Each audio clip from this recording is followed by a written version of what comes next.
Just step in their necks. Deion D. Jenkins for president.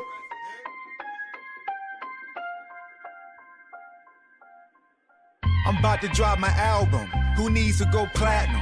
When you got an NFT, the industry is losing value. And I can tell by the volume. We'll be worth $1 billion in 33.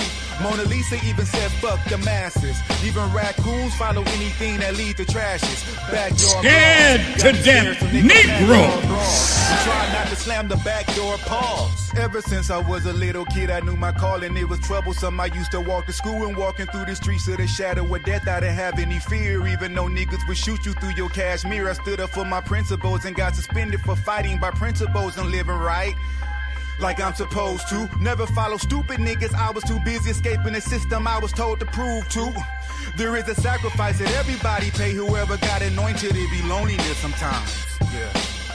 The industry is over, the industry is over. The underground is king now, the industry is over. There's a new MC out here that sizzle like a soda. The industry became real flat like imitation cola. He got that buffalo attack, but he ain't from Dakota. He put that bully on his back, his chips is on his shoulder. He's like a Timberwolf, but nigga not from Minnesota. You spend $1 million to bluff him like you doing poker.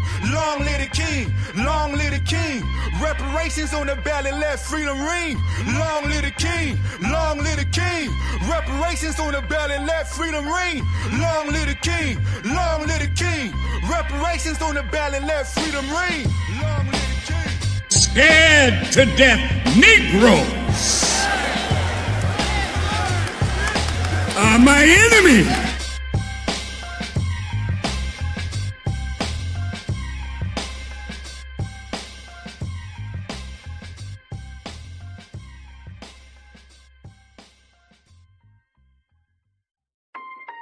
Peace, peace, peace, peace, peace, peace, peace. Peace, everybody. Peace, peace. I know it's been a minute since we cranked up, but I'm just going to do this. I got a sister that's checking in with us at some point. My sister from the New Negro Knights organization. She's going to tell you a little bit more about some of the actions that they're taking on their end as it pertains to some of the claims with which I believe we are all entitled to as Black Americans. But I want to touch on a few things that has been going crazy here. ICE agents have been getting attacked by these fake protesters, right? I call them crisis actors, family, just to keep it a buck with you. But we're going to touch on it, man. And also breaking news, your man Diddy just caught 4 years in the pen. Just caught 4 years. He got a little packed up. So we're going to have a conversation about that. Shout out to Diddy. Take that. 4 years. We're going to be cranking up a little less than 5 minutes, y'all. Salute to everybody that's checked in with us right now. Salute. Stack you hard, fool.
Salute everybody. Yes, indeed. We are going to be cranking this thing up a little bit here. I see some of the, oh man, got some of the brothers is checking in, man. We gonna have a conversation, man. ICE has been really been getting some backlash here. The Dems are looking very sickly about their pursuit as far as what they got going on here. But again, man, we've seen this happen before. Crisis actors hired to do all the fake stuff. They show up when they need to. They escalate everything. You got your great grandmom out there, Maxine Waters, losing her whole mind with the shutdown. So we want to touch on that as well, y'all. So in a little less than 3 minutes, we're going to crank this thing up. Salute to everybody that's checked in with us right now.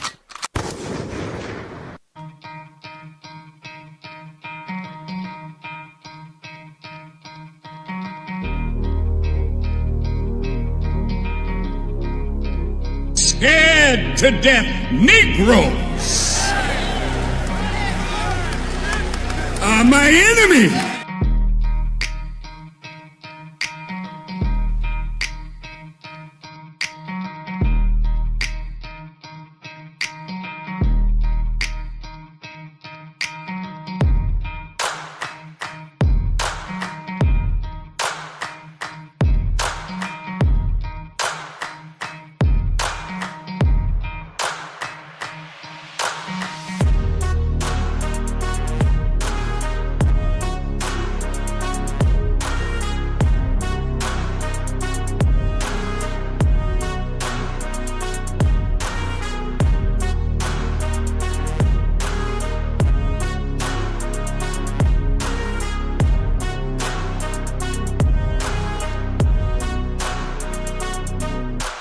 Scared to death Negroes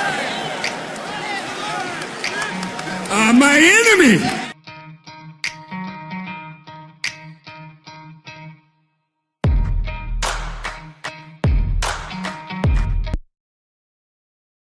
Yes, indeed, y'all. Let's go ahead and get right on into this, man. Farrakhan in the building, heavy.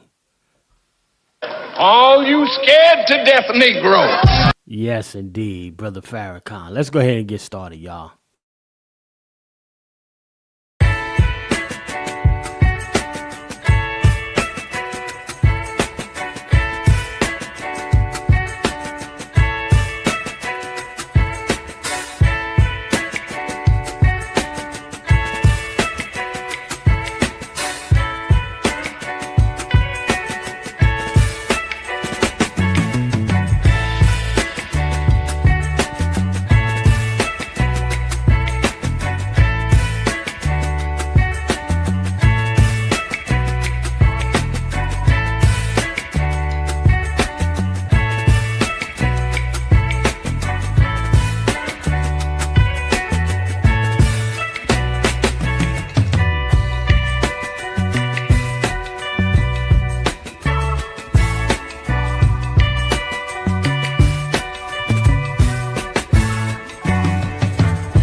Yes, indeed, y'all. Salute, salute, salute.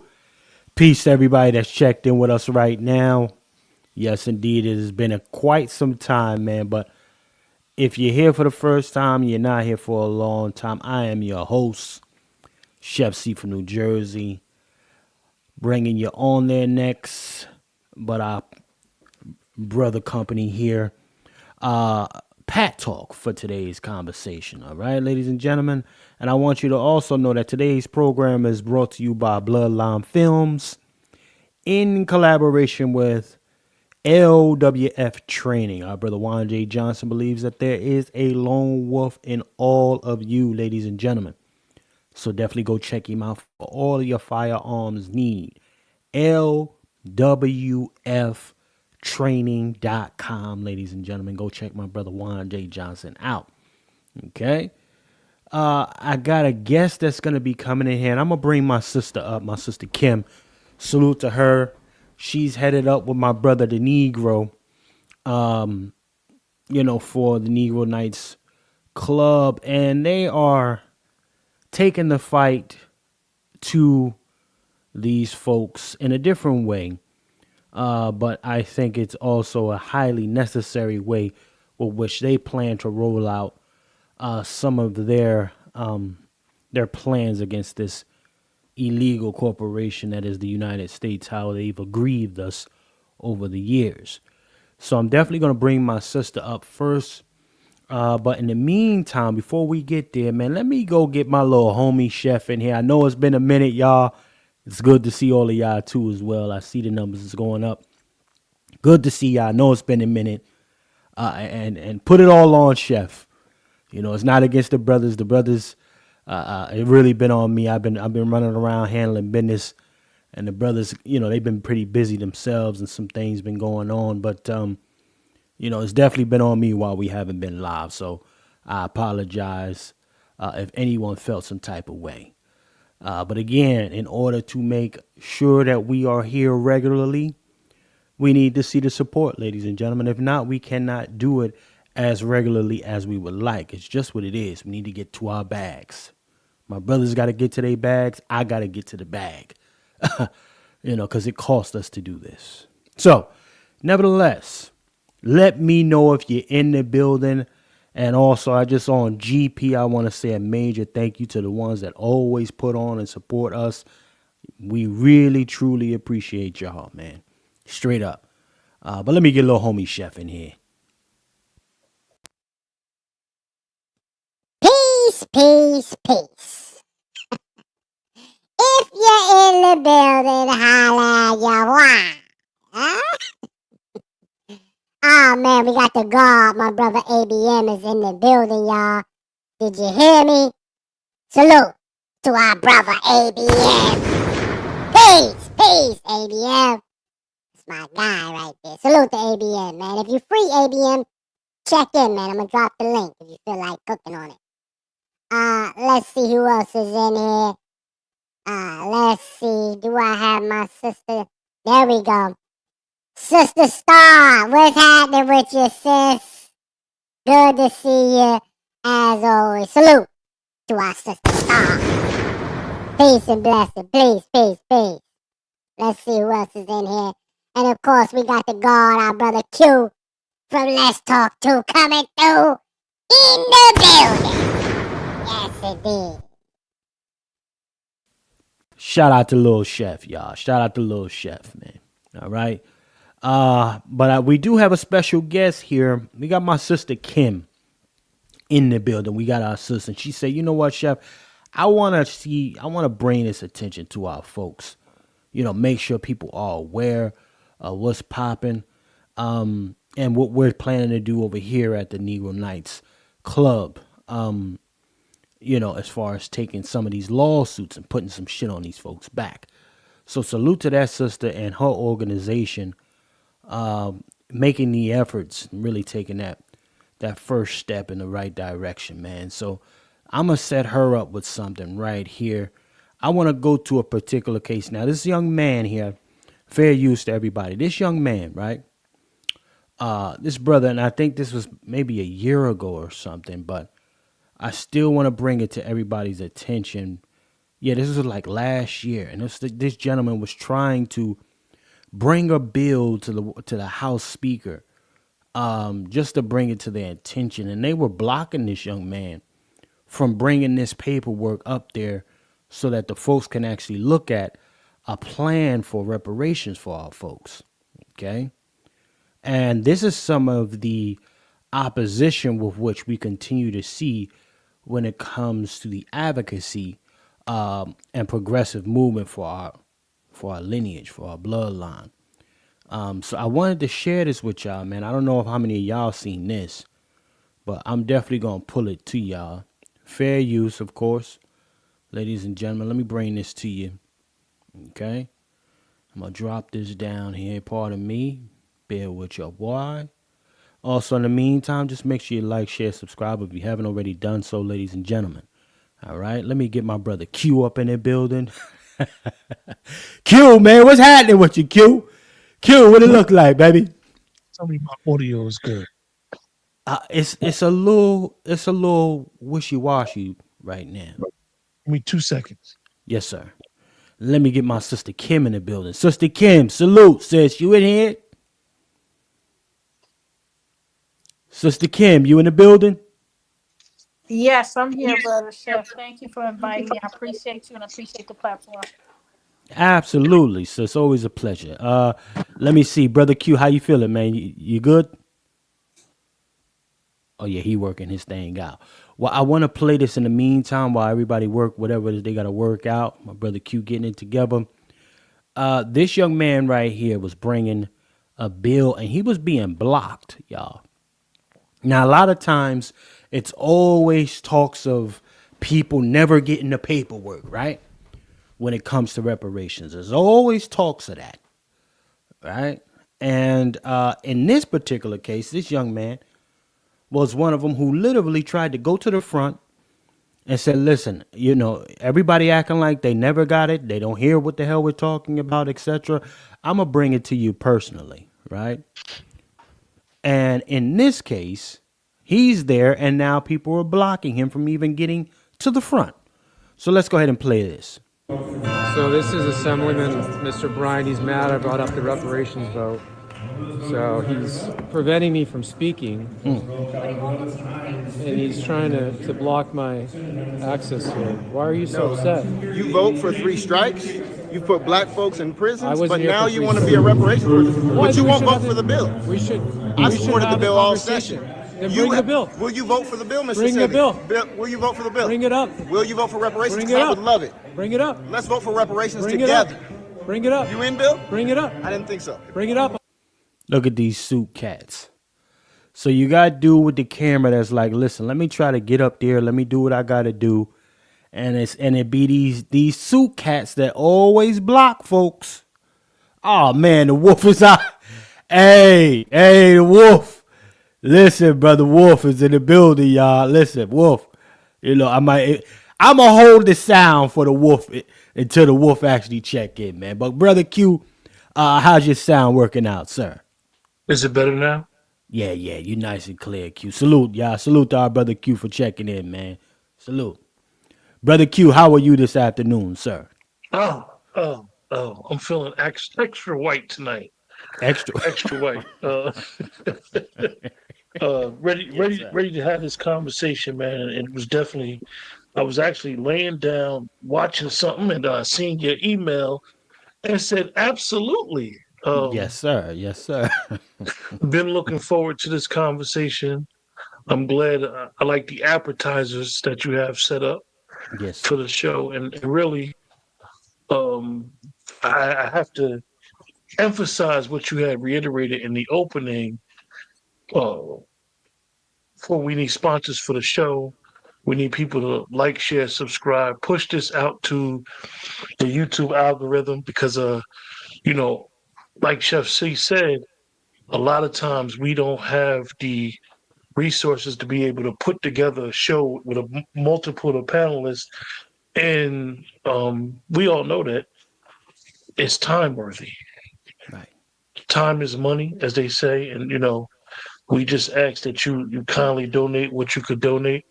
If it's 30 people, If everybody donated $2, that's $60.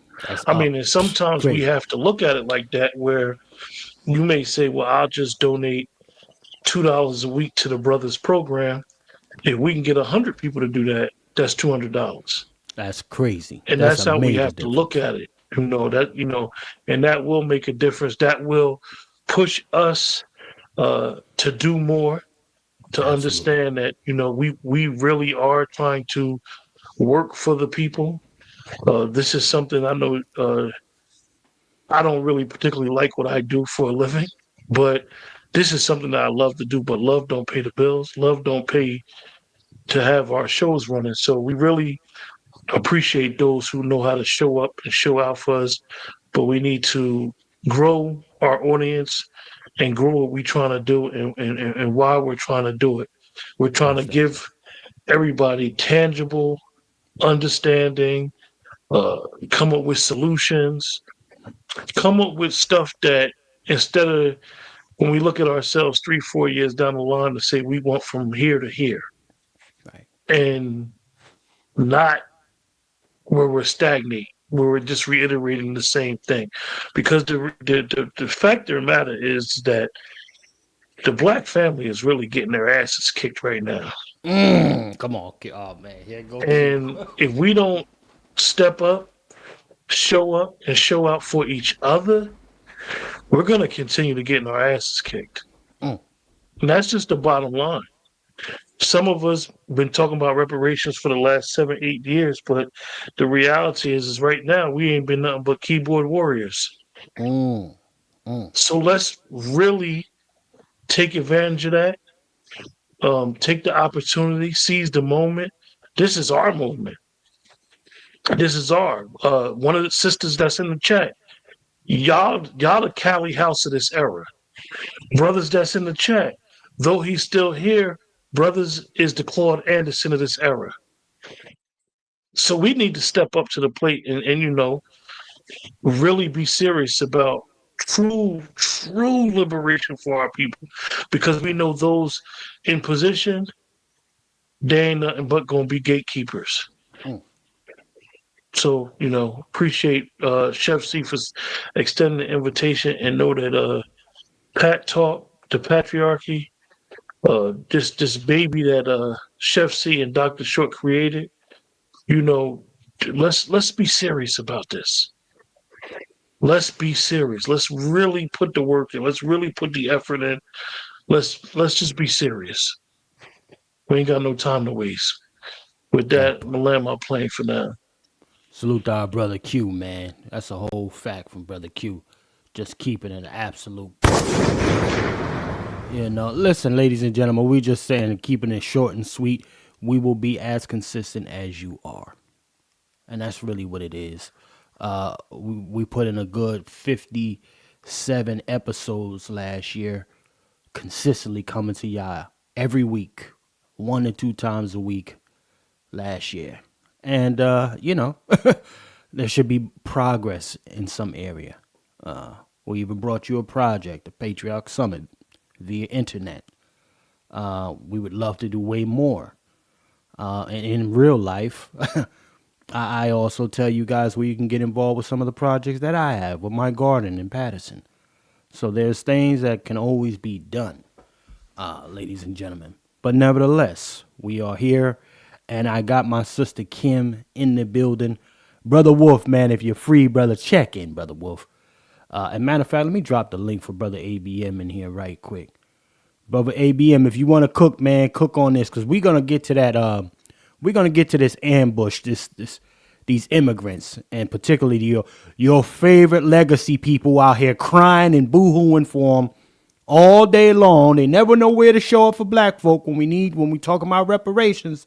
But God, man, all of your heroes is out here caping for these damn illegal immigrants. Boy, this shit is the most treasonous shit I've ever seen. So even in this case, shout out to my sister Kim being in here with us. We got this young man right here acting as if he was all about it, initially supporting the reparations movement in the bill, while he's also blocking this young man who has the camera in his hand from getting up to the front to put that shit right in front of their face and say, look, take a look at this shit right now because we need it.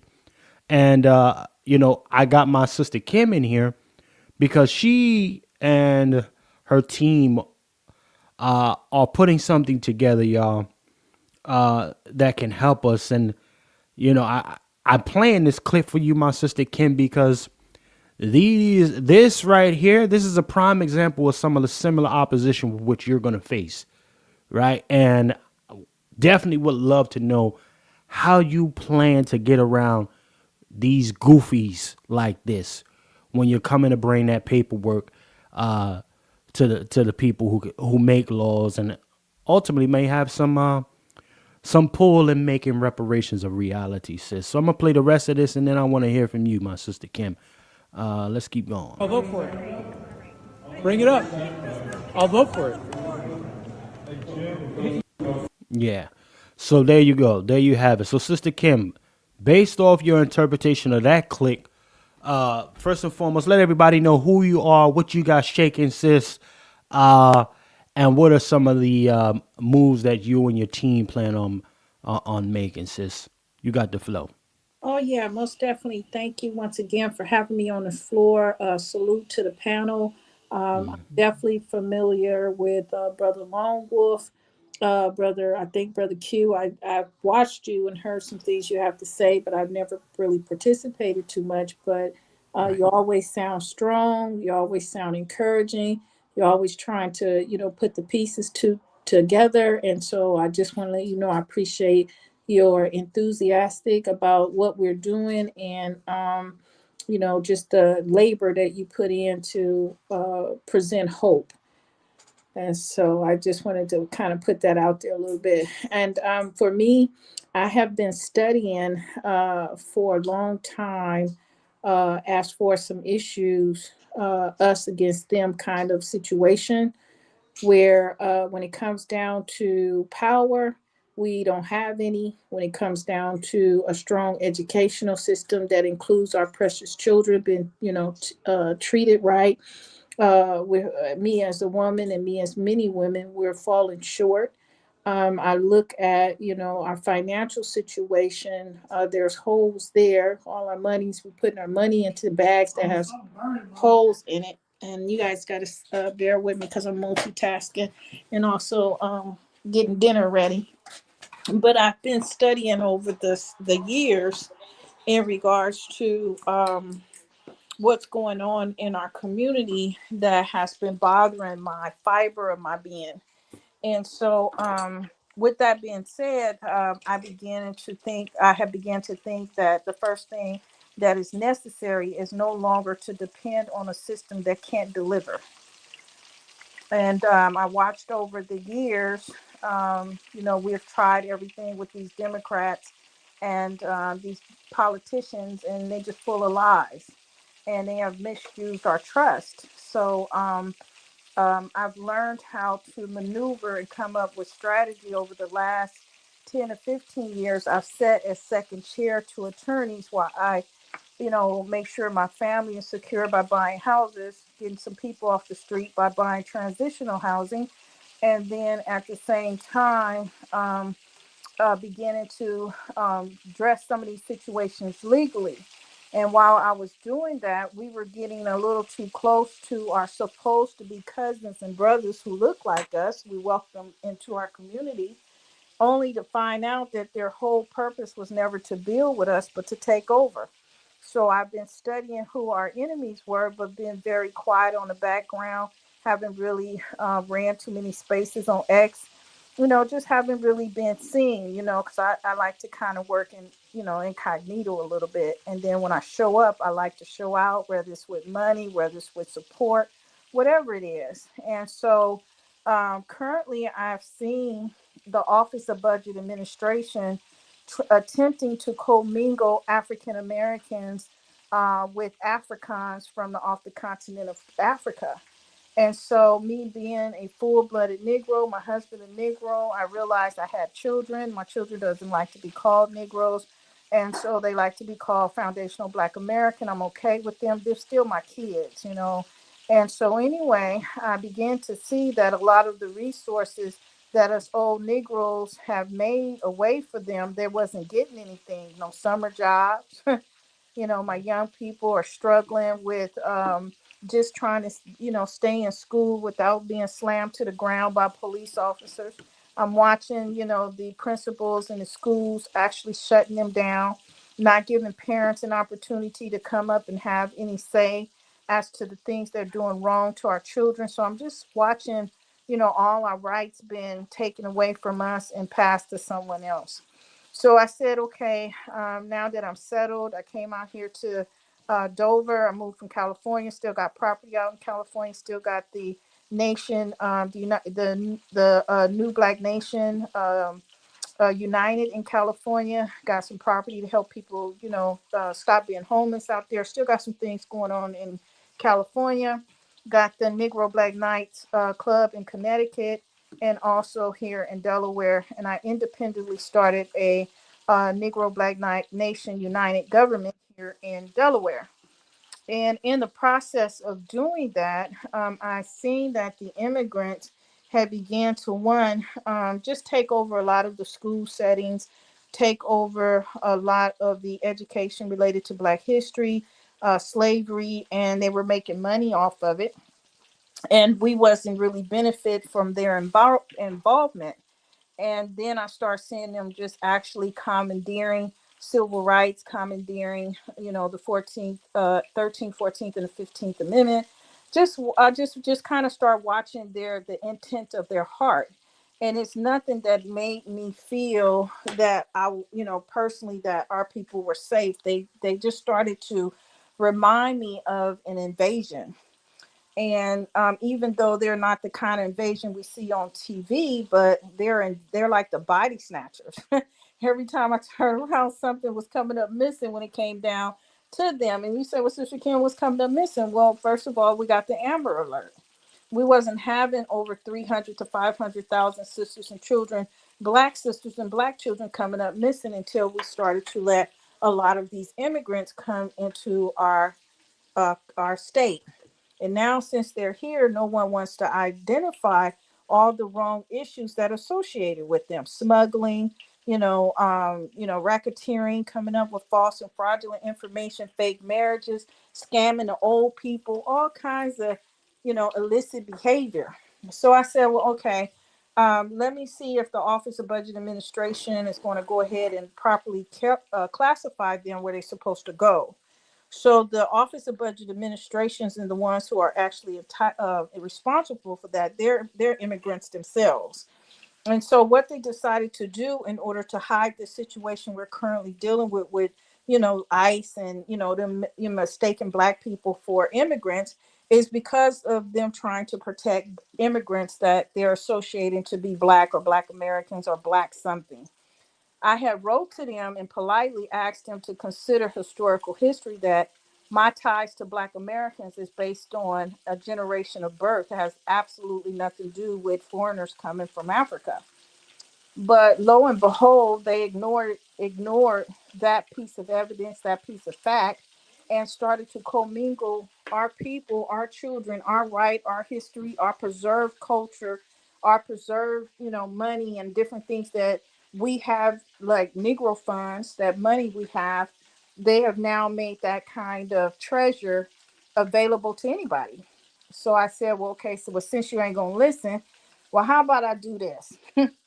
So I put together a lawsuit that actually challenged and asked for a declaratory relief when it comes down to the 13th Amendment, that our constitutional right has been violated, our rights to equality under the Constitution of the 13th Amendment, and the fact that when it came down to the deprivation of our community, the deprivation of economic, the deprivation of actually having fair equality school that considered our children. So I started to ask and put together this legal paperwork that demands us to be separate from the immigrants, Negroes to be put back on the census, and also for a decree that actually put a K in the Afrikaans that wants to be American, so that when ICE begin to understand who they go for, don't mess with me and mine. And so that's pretty much what this lawsuit is about, one of many. But right now, that is the one that I'm currently concerned on, because we get lost in the sauce and something must be done. And I'll land. Thank you.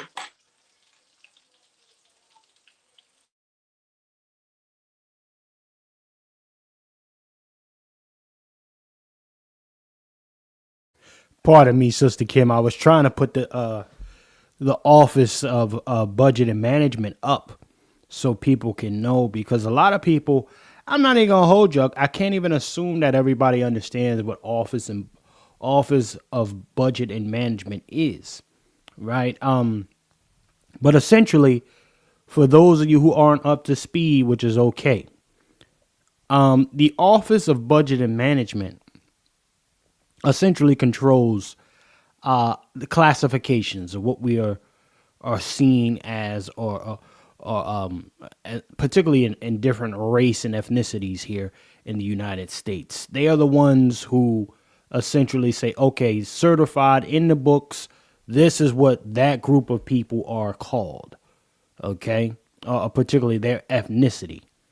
So with that attachment, y'all, that also gives you access to different things that are allocated to each people group, right? So, for example, even if there's any form of tax write-offs, or at one particular point you had the affirmative action stuff, you had a lot of others with which my sister Kim was alluding to that, even claimed that they were Black Americans or Negroes or whatever. They actually claimed that shit. They didn't necessarily have to fully provide, proof that they are these people. So you've seen a lot of Africans, a lot of Caribbeans, etc., who would say that they're Black Americans, and oftentimes they're the ones who are getting the scholarships in these different schools, the grants, all of that shit, because they fell up under that moniker or fell up under that identifier. Okay. Without the OMB per se doing the full diligence. So now what we are doing, and in the case of what my sister Kim and her team is doing, is making sure that there is a full delineation, whether it be socially, and in the case here, what my sister Kim is doing, legally. Full delineation. You are African, you are Caribbean, Jamaican, Trinidad, whatever it is you ethnically are connected to, that's what you need to identify yourself instead of becoming a full flat blacker. Okay? Because the flat black shit is what has put us in one of the most detrimental states today.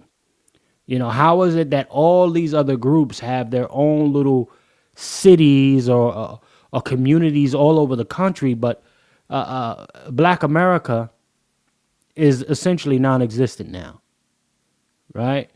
So I wanted to bring my sister on just so y'all could be aware of her and some of the moves that her and her team are making.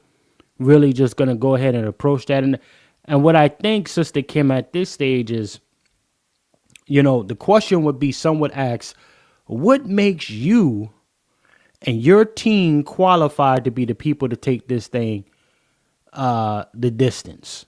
What say you, sis? Yeah, I think that that's a very important question. And my name is Kimberly Arnold. You can look at my name. I've been advertised in the Book of Legends. First of all, you can look it up for yourself. Second of all, I've been experienced in getting my sister's properties that's been taken from them as a second chair to the elective attorneys that I choose to work with, because I have an independent legal business. Second of all, I have a JD or post JD in the students of law. My business has actually, I have a business that a partnership with the American Institute of Law. I have the ability not only to deal with the civil courts on civil level, but also the appeal, and currently working in expertise in the Supreme Court. So I don't know what you're looking for per se, But from what I understand, and when you got a heart that's willing to do what you're gifted to do, and not because of what man say, then the ground, the sea is going to open up and make a way for me because I'm doing it in the righteousness according to the spirit that's been put on me and a charge that's been given to me. So I hope that helped. Okay, I appreciate that, Sister Kim. And definitely just wanted to give you your time, sis. And whenever you want to come back, you definitely holler at your boy. And go ahead. What you cooking anyway, sis? Sound like you. What you whipping up right now? What's Yeah, that? What's that? yeah, I've been busy, so I got some whitey going on and just some salad, nothing too much, and some garlic bread because I have been, like I said, I've been working on my pleading and working on my paperwork and standing some meetings, getting it out there, just to let the world know that, let our people know that we're separating ourselves from all this shenanigans that's going on. And then second of all, with the young man who actually, tried to, address Congress, and I don't know if he actually had a hearing set up that he was supposed to actually talk. And then the person he was talking to just kind of, interfered in his way. But I would say this as a solution for anyone who's now trying to deal with our politician. You must break your politicians to their knees that they need people. They need us to support them. So one of the things the young man should make sure to do that there's either an external or internal boycott that has already started where the people can feel that Black Americans is no longer supporting any of the economic development that requires our money.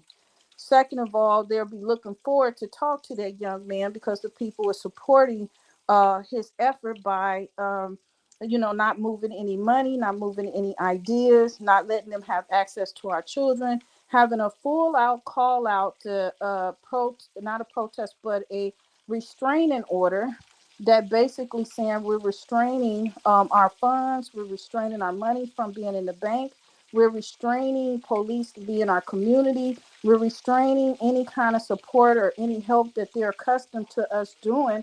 We're no longer making that available. Then that way, the representatives who he had an appointment with would have been more than happy to actually hear him because they're looking for us to bring that the economy that's to their knees back into a good, a thriving economy. And I think that was the only thing that was missing in the young man approach. No doubt, sis. I'm gonna let you go. We gonna get ready to get this thing cranked up, sis. Okay, Absolute pleasure for having you in here, and I'll catch you on the back end, sis. most definitely. Salute. Salute, sis. Shout out to our sister Kim for checking in with us, man. Uh, Always a pleasure to have this sis. And definitely y'all stay locked in on what she's got going on. I think it is a great initiative. And I definitely want to see her do it. Put some cases on whoever we got to put these goddamn cases on, goddamn it. Shout out to Farrakhan. All you scared to death Negroes. You understand me? So now, shout out to the brothers, man. Look, I want to bring up something. Let's change the pace now. Check this out. We've always talked about these raggities out here. Okay? Brothers, so I want to bring something. I want to show y'all something. And this chick, right? We wonder who is the head of the household and why you get these little raggedy dudes that become adults over time. But I want to show you something because my brother Wolf, if you're there, tap in, man. Okay? Wolf said to you that a lot of these little cats are coming from the matriarchy household. Okay? Now, I want to show you something here. Now, some cat, oh, chef, that's innocent, man. Why you being extra? Let me show you how this, right? Now, this little young man right here, as far as I'm concerned, he don't have a chance. Mom already messing his head up, putting in his head,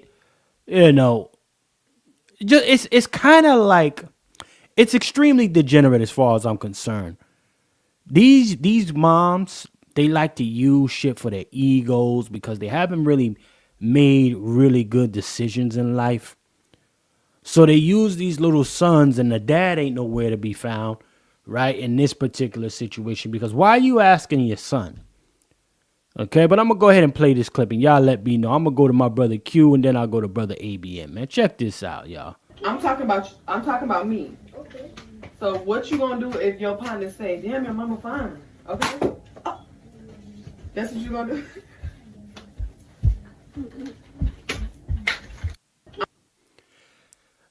All right, man.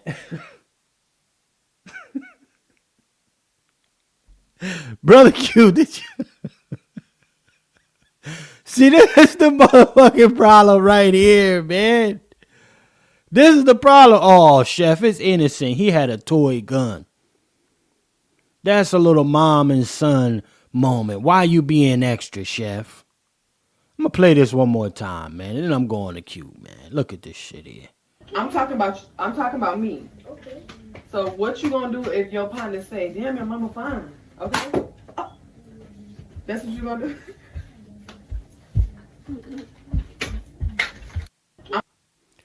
Brother Q, what's your Brother Q, what's your interpretation about that clip, man? Come on, man. I'm gonna say my interpretation. What's your interpretation, Q? I mean, she's number one. She's taping this. Number one, she's taping this for the world to see. Number two, like, this is what she wants to happen when this happens. When this scenario plays out, and it's gonna play out, that's exactly what he's gonna do. Come on. She's raising a future state number. Come on. He's his future state number. And it's really sad because this stuff gets applauded. Oh, he's gonna protect you, Queen. He's gonna do this. He's gonna do that. No, he's gonna be in jail in somebody's graveyard at an early age. Man. Because you're giving him a scenario. You're playing theory into practice. Come on, Q. And you're practicing what he would do in the scenario. And he's showing you he's gonna pull out the ratchet. But this stuff is applauded. This is crazy. This is the type of stuff that really she should have a caseworker coming to her house. Come on, Q. Come on. And figuring out what's going on in the home. And we think that this stuff is cute. We think this stuff, like I said, yes, Queen, yes, yes, future king in the making. You raising them right. You doing what you got to do. Where?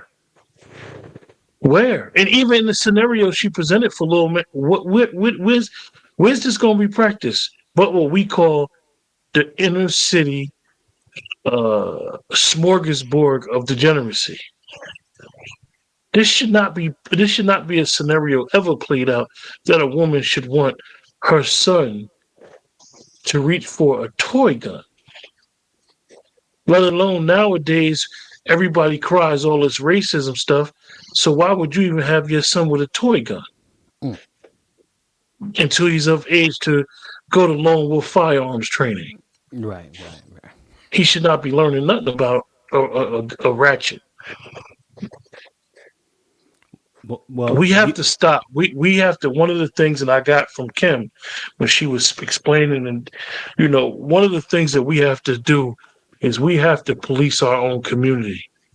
We have to, as they say, get rid of the dead weight and call the dead weight out for what it is, and allow all of us to raise the standard and the bar up instead of saying, "Oh, this is okay. This is all that." What's going to happen 8 years from now? She's out there with Ben Crump talking about they did something to Tink Tink. Come on, Q. They want $10 million from the county and the state of such and such because they don't hurt little Tink Tink. She's sitting there with Ben Crump with crocodile tears. And then everybody go through her social media, and she wasn't nothing but a bubette. Who basically put a bounty on her son's head in this video. Immediately.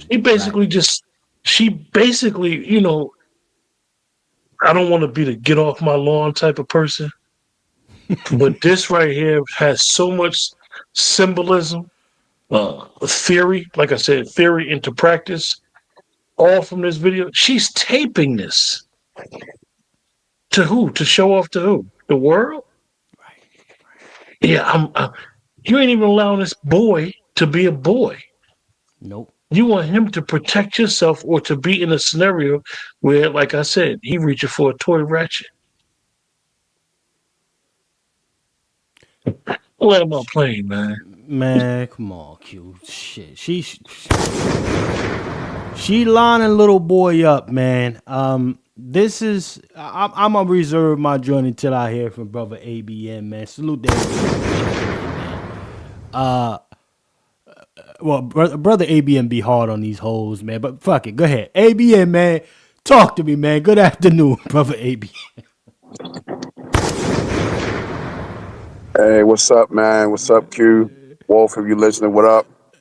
Shout out to Dr. Short, man. Listen, let's just go in on this.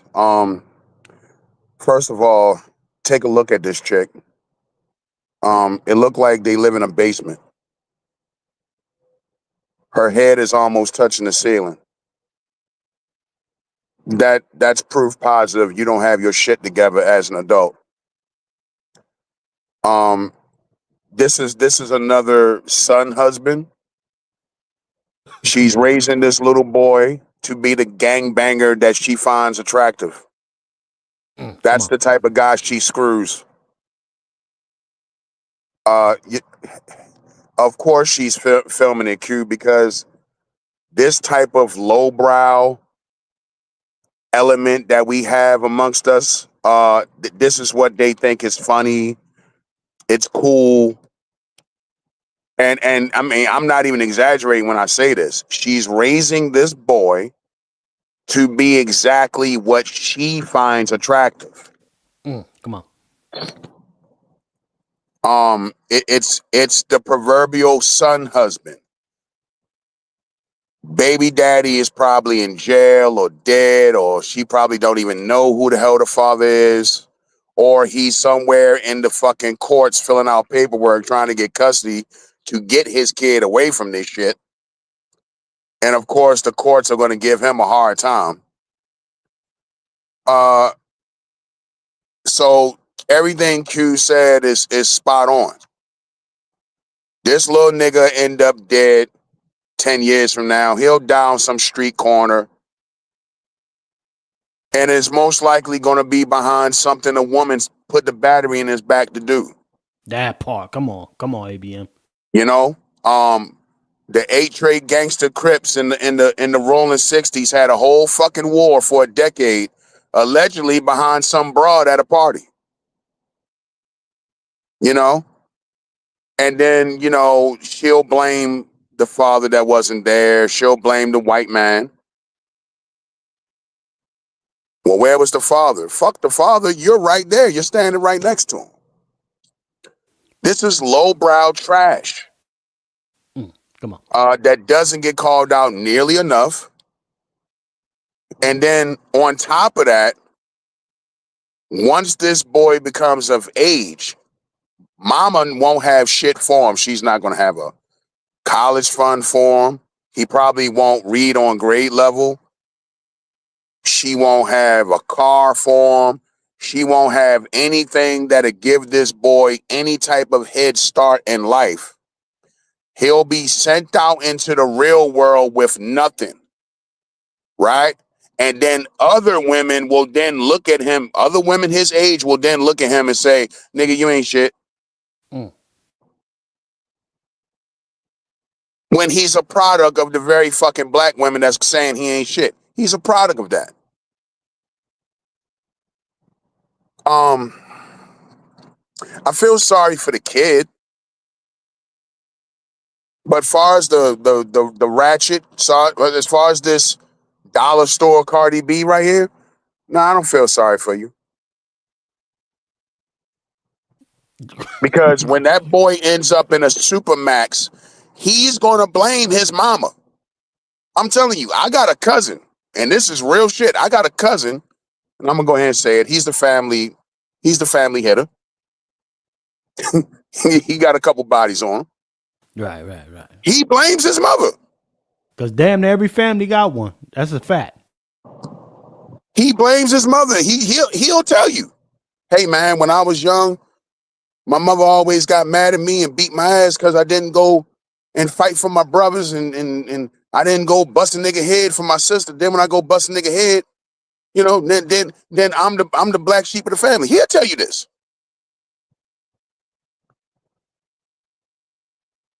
It's a sad cycle of shit. From the worst generation of black mothers in history, I've said this time and time again. This is absolutely by far the worst generation of black mothers. You didn't see this shit.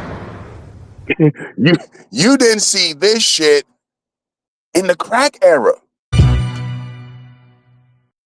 Crackhead mama didn't do this.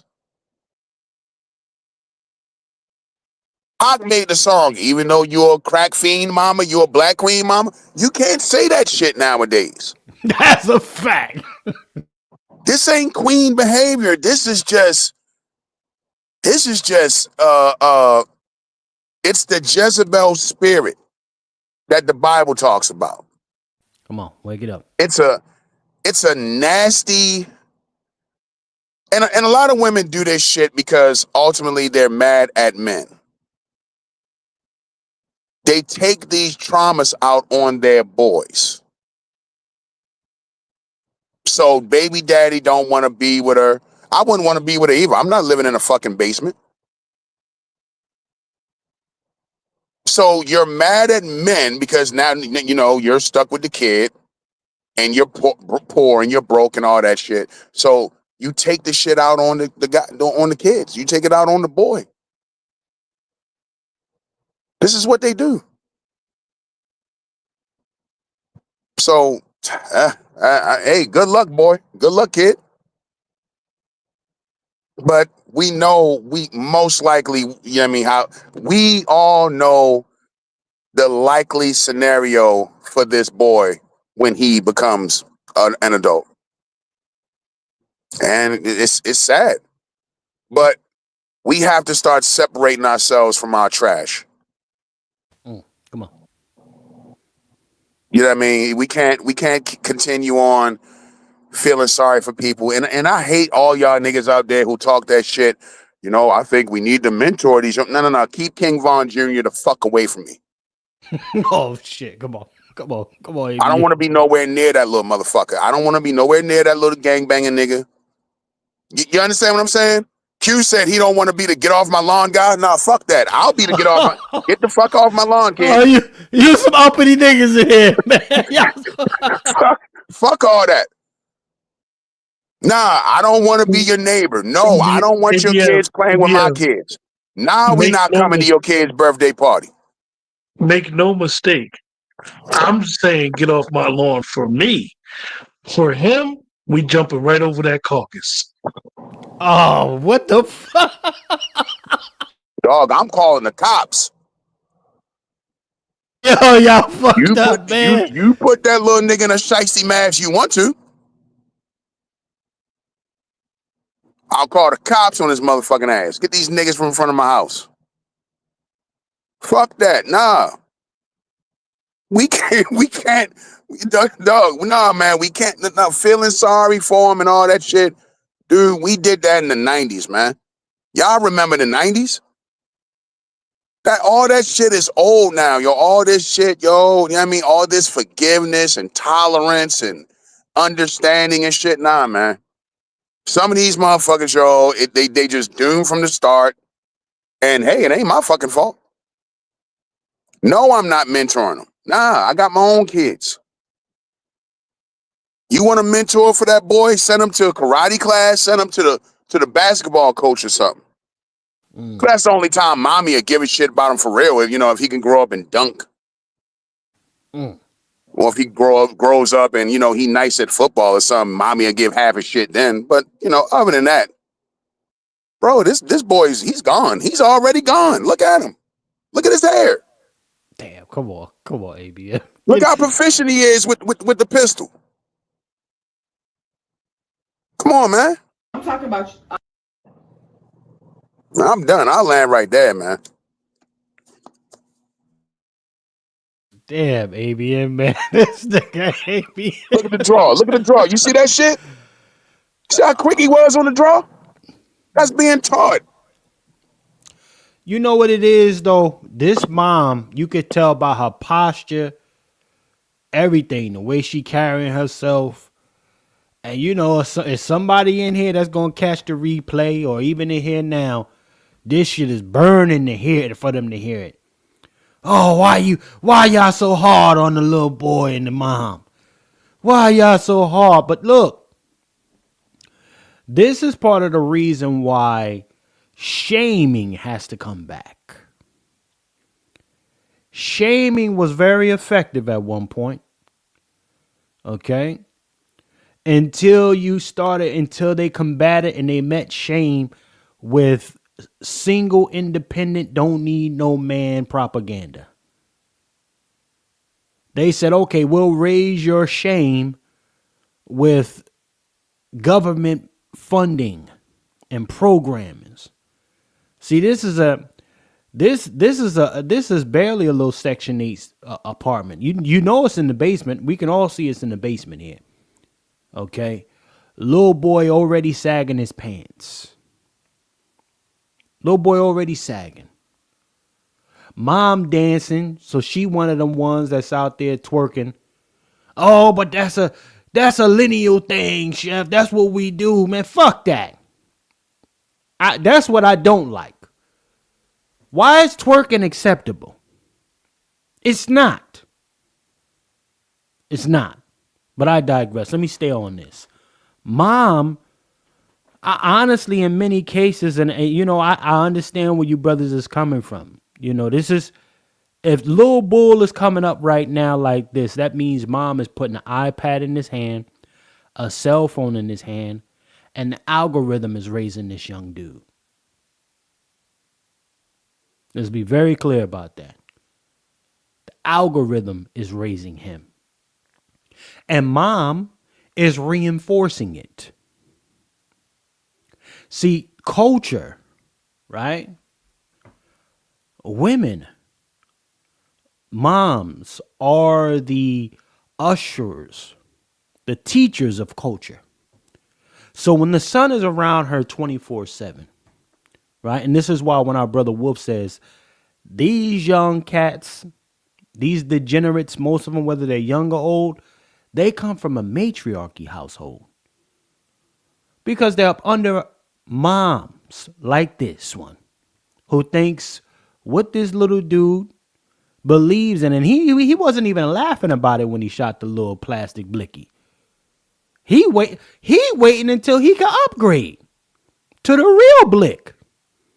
Look, why she even allow little dude to have saggy pants? Little dude can't wait until he get older to have a real blick.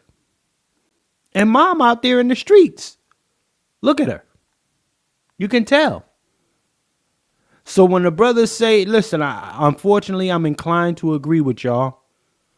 You know, he's about 40 to 50% gone already. But I've seen a lot of cats, you know, start out like this, including myself, be quite frankly with you. Start out like this, got around some solid people, and the adjustments started happening over time.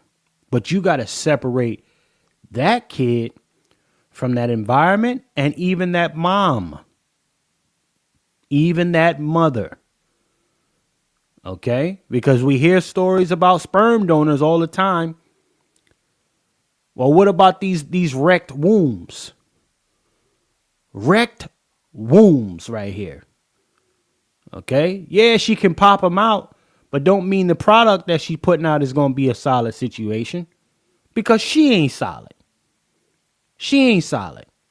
She's nurturing a degenerate in the making. That's the unfortunate thing about it. So the sooner that young man gets away from this mom, right? I know cats hate to hear it. I know some people going to play it back. Some of my super pro blacks out here. But this is not a good look for the future. of this young man. So I'd rather advocate for the young man and say that even in his adolescence, he has an opportunity to turn it around. Mom is set in her way. So we can charge mom to the streets. I wouldn't charge little man. But let's be very clear. I'm going to say this with my whole chest. I would not make myself a casualty to his transformation. Right? I'm not gonna be the one sitting there and rockabye baby in this little dude. He having flashbacks whether he want to hit me upside the head with the plastic gun or get a real one and pop me down if I try to discipline him. I'm not gonna be that one. You know? So in some regard, look, little dudes like this, yo, you bringing the property value down. Brother Q said, get him off my lawn. Brother ABM said, I'm not mentoring you. Brother ABM said, I'm not mentoring him. I got my own kids. Listen, the decisions start with this one right here. Start with mom. Mom chose. She lucky I don't know who she is. I'd report her. Right, Q. I'm not even hold you, man. This looked like a CPS situation. It looked like a CPS situation. But again, the sensitive ears and the people, oh, that's a sister, you can do no wrong. Y'all fucked up for thinking like that. Well, you know what? Mom is grooming him to be a vigilante, a bandit. Mom is grooming him to be a criminal. Look. Mom is, and this is funny to mom. So we're wrong for wanting to nip that in the butt at an early stage, right? Wrong for wanting to nip that in the bud and call the culprit of what it is, which is your mom right here, this orange hair. But nevertheless, man, I just wanted to touch on this piece here because again, not enough emphasis are put on these unqualified mothers. There's a lot of women with solid wombs, quality women out here who can't have kids, but these types of females are the ones able to pop out these little cats. They're the ones that are always able to get pregnant. All right? Shout out to the sisters out here that be knowing what I'm talking about, the ones that's quality women. Got some understanding, some act right about them, but they the ones can't have kids for whatever reason. These degenerate Jezebel types are the ones that are able to pop him out. They're the ones that are able to reproduce. You touch them a certain way, that chick get pregnant. You see? So, but nevertheless, man, shout out to Brother Wolf. We stepping over carcasses. No days off for Brother Wolf, man. Look, so I wanted to just touch on that, man. Let's keep it going here. Ladies and gentlemen, we definitely need our first sponsor to keep this thing going, y'all. So to become a sponsor of today's broadcast, $25 keeps the kitchen moving. Okay. Anyone would like to become the co-sponsor, match that $25 contribution. And if you just want to put on for GP, ladies and gentlemen, definitely just do so. $ FTS49 or the Vimeo at From the Soil, ladies and gentlemen. Let me get into this next one here. I wanted to touch on this other situation, y'all. And this is the one I really want us to tap into. Your Auntie Maxine, okay? Auntie Maxine and her raggedy ass. Gosh, this chick just happened to be everywhere that we don't need her. We don't need her there. Fucking annoying Maxine Waters. The nigga, motherfucker still running around. Auntie Maxine. The worst. Now, some folks said at one point she was on the right type of time. But as far as I'm concerned, Maxine Waters has continued to be on the opposite side of this thing when it comes to black folks. And her advocacy seems to be at an all-time high when it comes to these illegal immigrants. I mean, she willing to curse people out. She got no muzzle about it. She don't give a shit. Your Auntie Maxine is always where we don't need her to be. All right.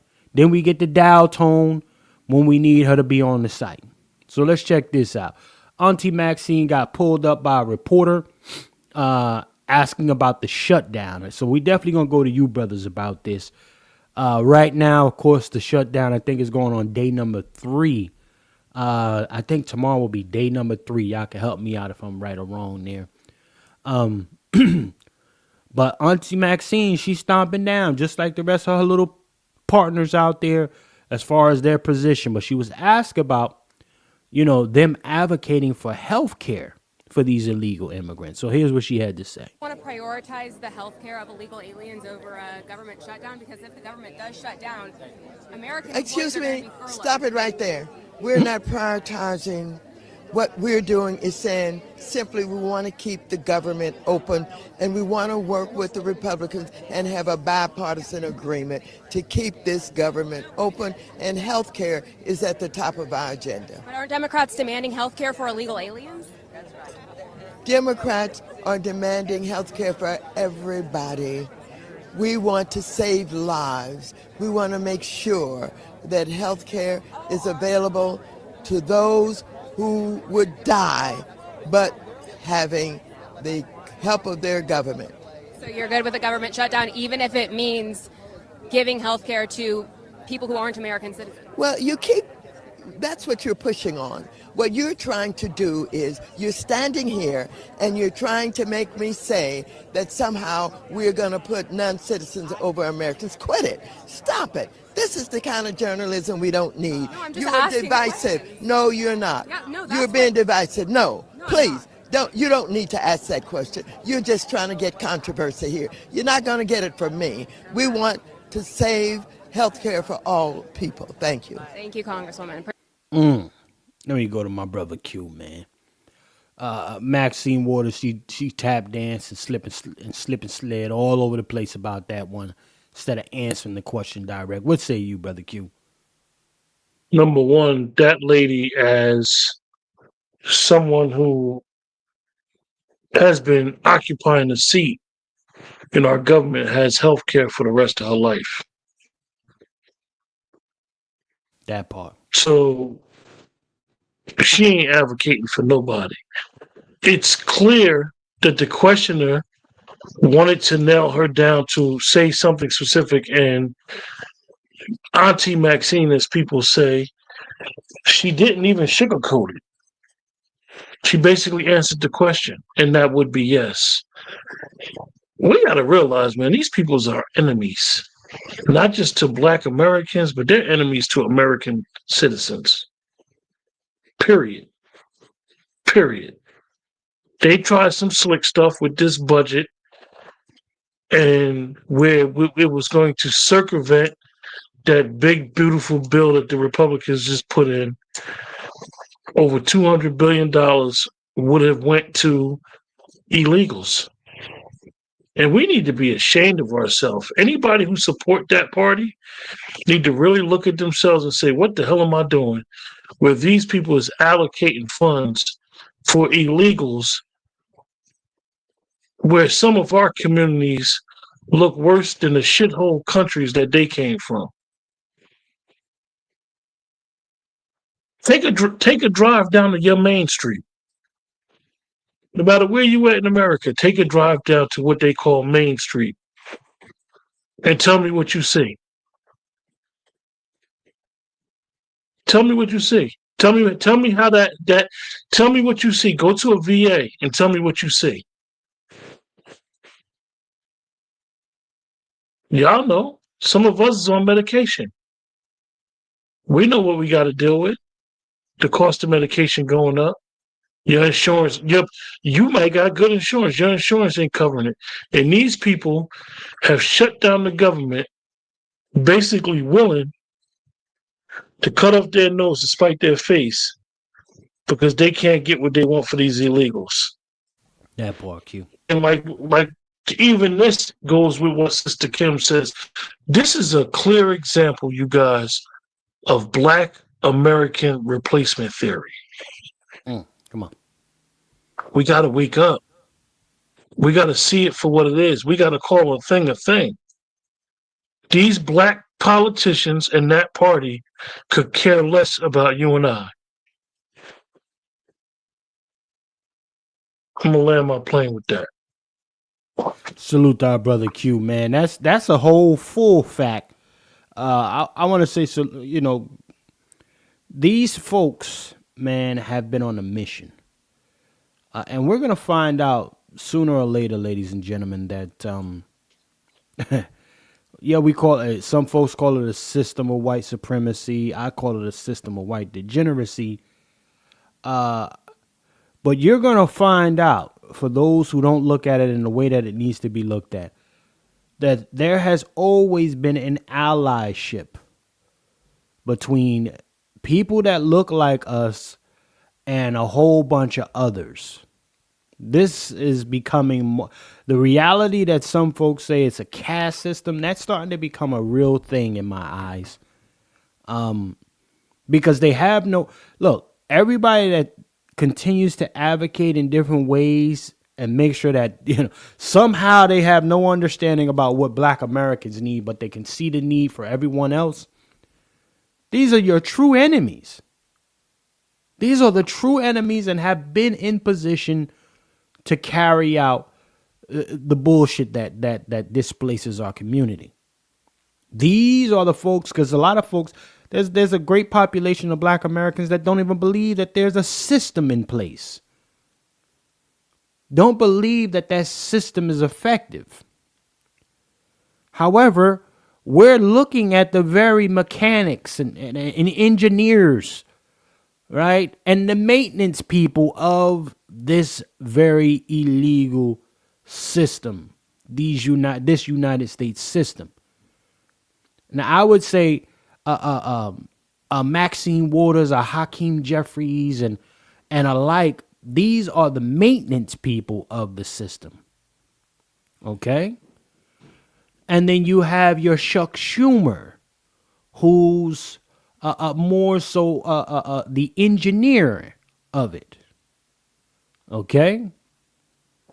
There's different layers of this thing, but I'm going to say real quick, y'all, I want to say a salute to my sister and my brother ABM for keeping the door open and becoming our sponsors of today's broadcast.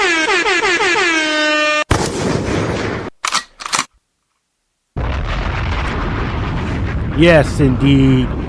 I appreciate you, brother ABM and Sister Star, bringing it up the way y'all bringing it up for us to keep this thing going. Thank you very much for keeping the doors open. All right. Always appreciate their support. And anyone else would like to make a contribution or become the sole sponsor of today's broadcast, that'll be a $30 contribution to make you the sole sponsor of today's broadcast. Salute to our people who are contributing. And if you just also want to just put on GP, you say, yo, I ain't got the 20 right now, the 25, 30. Chef, I'm going to shoot you $5. I'm going to shoot you $2. Feel free to do so. $, FTS49, or the Vimeo at From the Soil. And also, if you'd like to support anyone else that comes up and talks, like my brother Q, he's got his Cash App there. Feel free to hit his Cash App as well. Okay? But brother ABM, man, this is more the same shit we've been seeing, brother ABM. And, shout out to my brother Dr. Short. I don't advocate violence, but I do advocate for justice. And my brother Dr. Short has always said, man, back in the day, folks used to have tomatoes thrown at them. Pies and shit. Crack them upside their head and shit. To embarrass these folks. Okay? That understanding we can benefit from that same kind of understanding in today's day.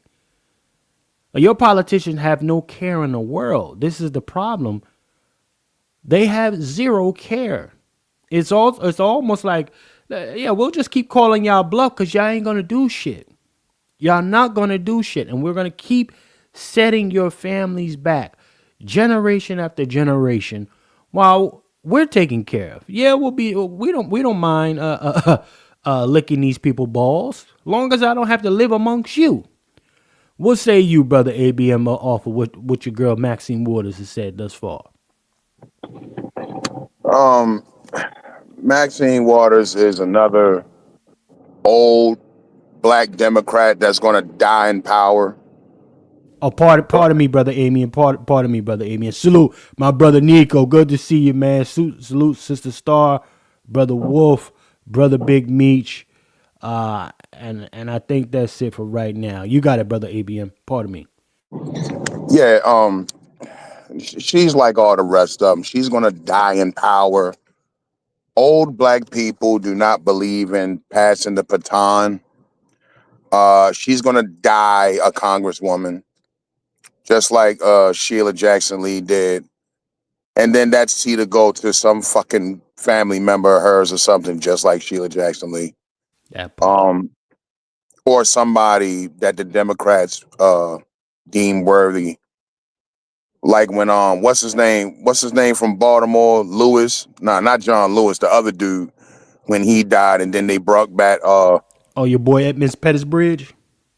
Yeah, not him. The other dude, I keep forgetting his name. He's from Baltimore, then he died, and then they brought back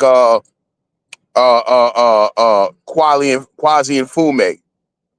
And that nigga didn't even have to run. They just fucking put him in there and shit. Because black Democrat voters are fucking stupid like that. So ultimately the problem lies with black people. Black people allow this shit. Other people get serious about politics except for black people. Black people still have a kiddie mentality when it comes to politics. And, you know what I mean, Chef, you done heard me say this shit on Twitter 1,000 times. The fact that this keeps happening, you see these black Democrats, you're effectively going to shut down the government because you want to do for illegals. I mean, what else do you need? But, you know, hey, I don't want to side with the Republicans because they're racist, and I don't want to side with Trump. He's bad man and all this stupid shit. Well, you know, black people, I mean, who are you ultimately going to blame but your damn selves for this? And, you know, and Maxine Waters out there in California, right along with Karen Bass, these people have sold out long time ago to the Mexicans. I mean, why don't we just say that out loud, finally, and say it in unison? You know, black people don't have no sway in California no more. I don't know why niggas keep pretending like they do. You trying to have some reparations task force in California? How do you plan on getting that through? When you know damn well you don't have no sway in that state. Wake that shit up. I mean, you know, this is black people's fault. Period. This is black people's fault. There's nobody else to blame but yourself. I'm tired of the same old white supremacy excuse and all this shit. When y'all go out here and vote for these people, midterms are coming up. Come on. Maxine Waters don't have a care in the world. Who's even challenging her for her seat? She knows she's going to get that seat back. And then silly ass niggas will then wonder what's the problem. Meanwhile, the Republicans are currently in power. Trump done already said the days of being on welfare forever are over. $7, $8, $9, $1,000 in food stamps are over. All this rent voucher shit. You got 2 years tops.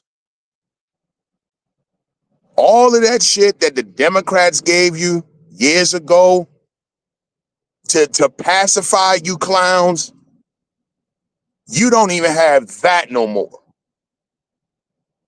People talking about Gavin Newsom out once again from California, and all the money he mismanaged. He didn't mismanage the money. He gave the shit to the fucking illegals. Duh. But it's not going to matter because if he wins the Democrat primary, 90% of black voters will vote for him. Because black people, I'm going to go ahead and say it, black people are, not black people, but black Democrats are fucking stupid. And black Democrats don't care about facts. Black Democrat voters only care about two things. Number one, are you black? Number two, are you a Democrat? Nothing else matters. Come on. This fucking clown out here in Maryland, Westmore, blew through a $5 billion surplus. Where did the money go? Illegals. Wake that up. Come on. But he can come to Baltimore and he can do his little walk with the other little punk ass mayor, Brandon Scott, and he can do his little walk around the hood, to prove that I'm so down with the homies. My nigga, you from Southern Maryland, you from out there in PG County, Bowie and all that. Them niggas don't even like black people in Baltimore. They don't like black people in Southeast DC. Come on. But niggas fall for that dumb shit. This is it. I can't keep getting mad at Republicans. I have to put the blame. Listen, at this point, I'm not even mad at the CBC. People say the Congressional Black Caucus. I call it the Congressional Black Cocksuckers.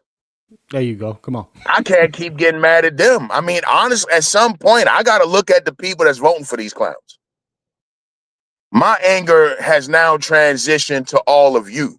And I'm looking at all of you as enemies. The same way Chef C was talking and Q was talking about how these black Democrat politicians are enemies, which is true. I'm also looking at the clowns that prop them up. Y'all niggas in the way, man. And unfortunately, that's the majority. That's the majority. That's what we're up against. We can't talk common sense to these people. They don't believe in common sense. And Biden said it on that Zoom call. Y'all remember when he was on that Zoom call, he told them niggas, y'all better get in line behind the Mexicans. They about to take over.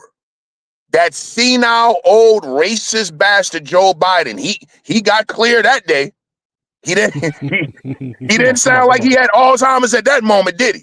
When it was time to put niggas in their place, he sharpened up real quick. And all of those Negroes on that Zoom call, what did they do but just sit there and look like pitiful ass little fucking circus bears? 1 second, brother. 1 second, brother ABM. All you scared to death Negroes, just sit down. Go ahead, brother ABM. The fight at some point is going to have to go to, and this is my problem with old nigga. See, the problem is we black people in America are a lot like Africans in that sense of we worship the shit out of old people. Even though old people don't produce shit, right? So like you'll be in some village somewhere in Africa and, this is the tribal leader, but you niggas been around for 1,000 years and you don't have water, don't have plumbing. You know what I'm saying? Y'all niggas still walking down to the river and shit for your water and all that, but you got to kiss the tribal leader's ass just cause, right? Come on. We do the same fucking shit here. And it's a work. All this shit boils down to is the worship of name brand. You Negroes cannot get off this Democrat shit because Democrats are fucking name brand. Come on. And you're killing the rest of us. And this is why black people are on the bottom in every economic category. But what the Democrats will do come primary time is come up with some little stupid fucking slogan. Because mark my words, it's not going to be policy. It's going to be the same shit you've seen for the last, 12 years? Anybody but a Republican. Come on. That's all it's going to be. And you dumb niggas will do just that. You're not going to give a goddamn about policy. And that's why the Republicans are going to win again. Charlie Kirk, say what you want, but he galvanized their side of things. They're going to be ramped up. They're going to be ready to go come primary time. What do Democrats got? What do Democrats have? What's galvanizing the people on the Democrat side of things? Nothing. The Republicans are going to wash you in 26, and they're going to wash you in 28. And what's going to happen, black people? All of y'all that went out and voted for the fucking Democrats again, what's going to happen?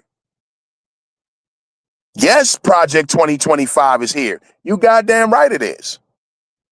The problem is the Democrats couldn't give you something better. That's why Project 2025 is winning. And I'm not mad. Because like we was talking about with the video with the kid and all that, we're tired of living amongst trash. You niggas are bringing the rest of us down. You're bringing down our property values and all that.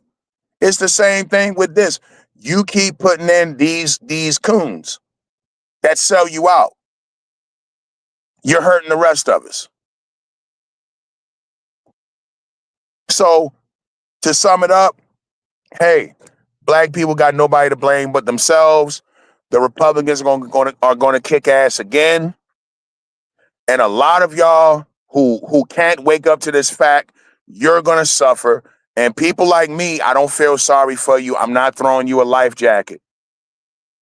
Because way too many black people, particularly black men, have been trying to warn you about this, going all the way back to Frederick Douglass. Niggas been talking forever. Y'all don't listen. This is y'all fault. And I'll land right there. This nigga ABM, goddammit, in the building, y'all. This nigga ABM. Shit. Hey, look. That's a full fact, though, ladies and gentlemen. We got to be realistic. You brought something right back to full circle for us, brother ABM, which is that 90+% of black women and then 90% of black men having still voted for that Democratic Party, okay, in this last election. Okay, so all that did was give this Democratic Party, okay, the data that they needed to say that we still got him. We still got these damn fools. Okay, and it's true, There's people who say, you know what, we should speak highly of our black American people, but a good majority of our folks are making bad decisions and have a historical footprint of having made bad decisions when it comes to the future of our people. This past election showed that black folks are still making bad decisions. There's still a great deal of black folks right now even advocating for these illegal immigrants. I'm about to show y'all a clip right now. Okay? Because you see Maxine out there trying to get these illegals health care. Okay? Your party literally has hijacked what civil rights was originally supposed to be for. Okay? All your black faces, your black representation has hijacked what the civil rights movement was supposed to be about, and specifically who it was for, has been hijacked, y'all. Okay? And now we seeing a bunch of political theater here. You got folks protesting these ICE agents. They out here trying to do their job. Dude get a little shoved here, right? I'm about to play this bullshit. Motherfucker flopping out here like LeBron James. He get a little push because he's trying to run up on some ICE agents and they push him off the elevator.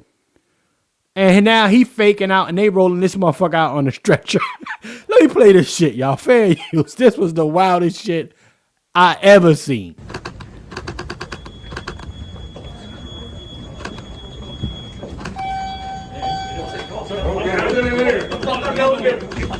Get out the fucking elevator. Look. Oh my God. Look at this shit here. Look. Oh, my neck, my back. My neck and my back. Get your bitch ass out. Watch this, y'all. Who is that? Look at it. Yeah, give him some Little bitch ass reporter. Look at him. Watch this, though. Watch this. room, everybody. Oh, my God. Now they got the stretcher.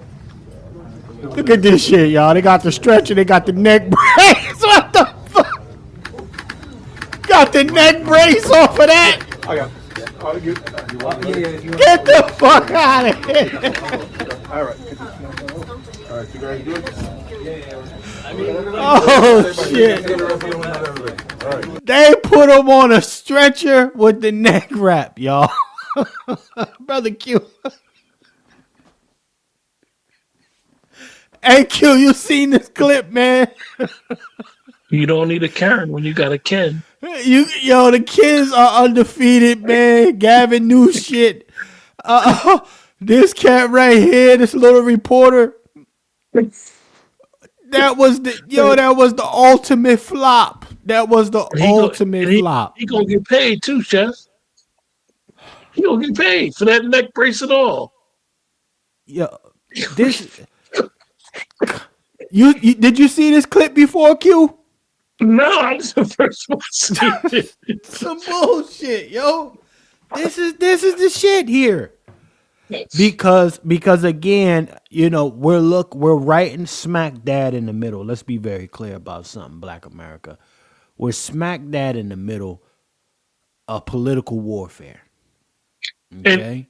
And when you always say Chef C with Kamala's voice with "Let's be clear," 80% of what we seeing going on is a big grift. Facts. A big grift. Facts. A big grift. Trauma, pain is a grift. Political theater, a big grift. Meanwhile, while somebody sit on the hills and play puppet master, they profit off of the grift. Even some of the grifters don't even know they grifting. Come on. They collateral damage for somebody else's grift. And we got to see it, man. We got to see it for what it is, man. And really call this stuff out. Well, I wanted to bring this. Brother ABM, did you see this bullshit clip before? Motherfucker flopping, doing the LeBron James. He probably caught up. But yeah, I've been catching this shit, man, and I'm just like, man, both sides, let's be very clear about it, because Trump think he's slick too. I ain't letting Trump off. I don't give a fuck what nobody say. Trump, where the Epstein files at? Nigga, where them files at? That's what you promised us. Now you got blessed with a Charlie Kirk assassin, Blicky. He wasn't assassinated because he wasn't a politician. You got blessed with the Charlie Kirk grift. Okay. You're getting blessed with this Diddy shit now too, because we're gonna touch on that. All to keep from producing that Epstein list, sir. You think you're slick? Yeah. I ain't letting Trump off for none of that shit. I'm not letting him off for none of it. Because there were some deliverables there. Okay. Then you got the ICE enrollment, right? You got the ICE job fair. Now you got ICE, quote unquote, being aggressive to reporters, pushing them all over the place. This shit is nonstop, this political theater. Nonstop. Everybody tugging and trying to find something to use to then go out and be outraged about. This is bullshit. Okay? And again, I'm wanted to ask the question while we on it, since we're talking about propaganda, the weaponization of propaganda, y'all. When is Charlie Kirk's funeral? Has there been any autopsy report? What about producing the birth certificate of Charlie Kirk? You know, where's the rest of the information about that? There's a lot that's still open over there. Is he being cremated? Have they figured out a day that they were going to have the funeral? Or is Charlie Kirk getting reassigned?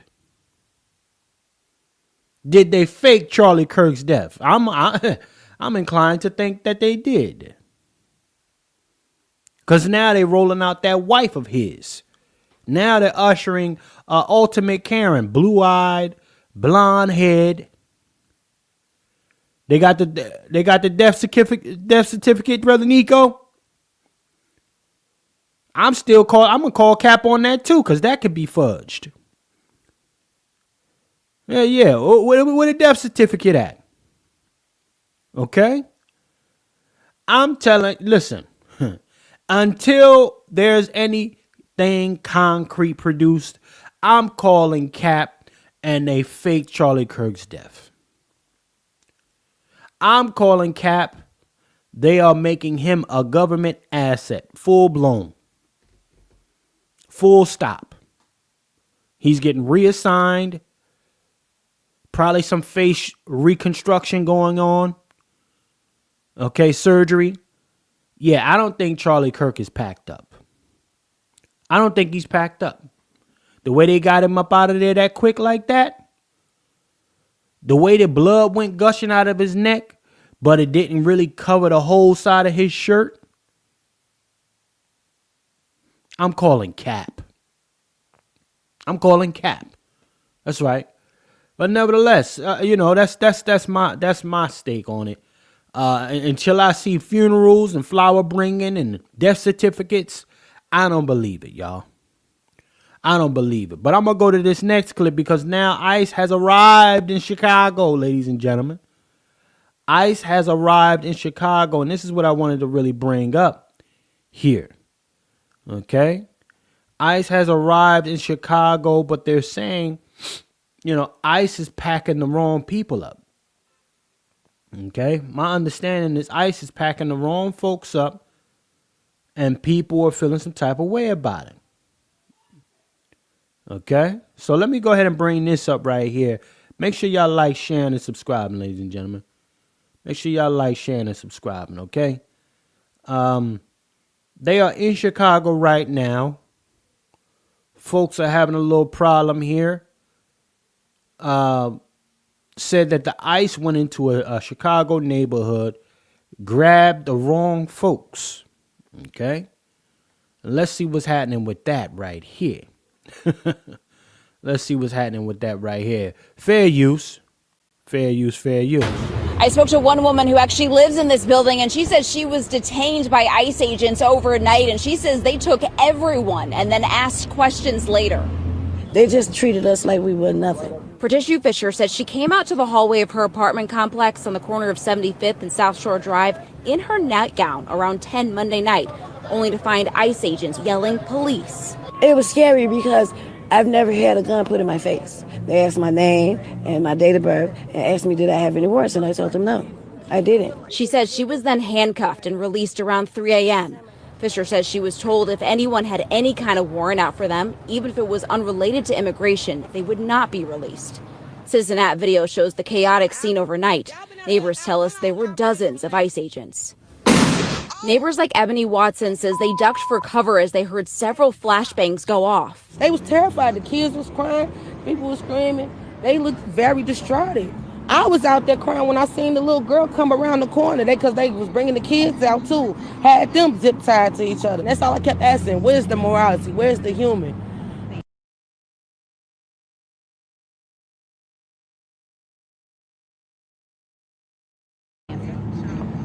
One of them literally laughed. He was standing right here. He said, them kids. Watson says budget trucks and military-style vans were used to separate parents from their children. Other neighbors say they saw agents destroying property to get in the building. And they had a big 15-inch chainsaw with a round blade on it, cutting this fence down. We're under siege. We're being invaded by our own military. The FBI did confirm this morning that they did help the U.S. Border Patrol carry out a targeted immigration enforcement operation in this area, and they say they have been supporting these efforts at the direction of the U.S. Attorney General. I spoke to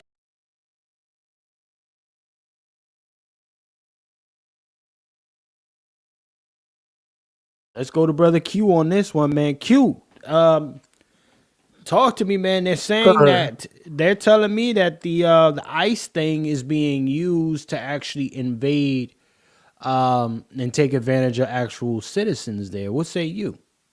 Sometimes we don't realize, man, that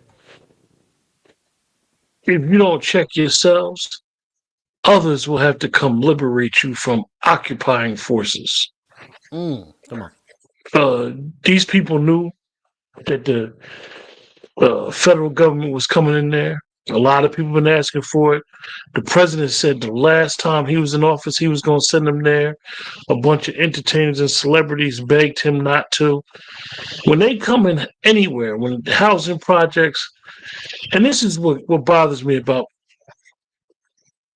news reports, is because when you live in certain areas, and everybody knows what I mean when I say what I'm about to say, and you hear the stadies is coming, or you hear the feds is coming, you keep your ass out the street. Right. And let them do what they came there to do. If you out roaming the street, hanging out, as we would say, doing nothing, just hanging, of course when they come, they gonna put you on the ground. Half of our people, unfortunately, don't walk around with identification. Like we really have dumbed ourselves down to this victim mentality. Let these people do what they got to do and get the hell out the way. It don't have nothing to do with us. You can't deport a Black American. So we need to stop allowing that party to fear us. And then when these people come and do what they do, get out the damn way. Right. It's nighttime. That clip right there is nighttime. Why is kids hanging out at night? During school time. This ain't the summertime in the hood. This is school hours. And you know they out there. Keep your ass in the house. Chef C, me and you from the same area, basically, bro. We know when the state police used to come around, when they be like, yo, the state taking over, they coming through. No matter who you was, they was pulling any and everybody over, locking you up. They do this in high crime areas. This is not an attack on us. And, you know, you got the brother talking about we being taken over by our federal government. No, they can't. They coming there to liberate y'all. What am I playing with that, man? You know, we're looking at a situation where the self-governance piece is it becomes more prevalent over time. And I mean, you know, it's only so long you're going to be able to go and be quiet about what's happening in your community. Some of you know, you got to get involved before it gets too far out of control. You know, but again, you know, this comes from people not having said anything for such a long time. And Chef C, a lot of people are not invested in the community. Right. They don't pay. They barely want to pay their bills. And they're not invested to the point where they're concerned about their neighbors. They're concerned about how clean their area look. They have no attachment or investment. So what happens is when things do happen, now all of a sudden they feel like their rights is being infringed upon. It's an old phrase that Elijah Muhammad used to say, check yourselves so others don't have to. Right. We have a failure of checking ourselves, of being accountable. They would not be in Chicago if the communities would police themselves. Brandon Johnson, as a mayor, was able all he wants to do is get money from the federal government, and just like ABM said about Westmore, drive their city into a major deficit. This is what they did. All these cities right now is hurting for money because the federal government put a stop on it, because all they want to do is have sanctuary cities and allocate resources to your family and my family for illegals. Come on. Lambs to slaughter. They put the American urban communities on a chopping block for illegals, period. And it's unfortunate because you wind up agreeing with things that you would never agree with, or with some people that have some major racial issues themselves. But it's happening because we are not a protected class. We're treated, bottom of the totem pole. You're bottom.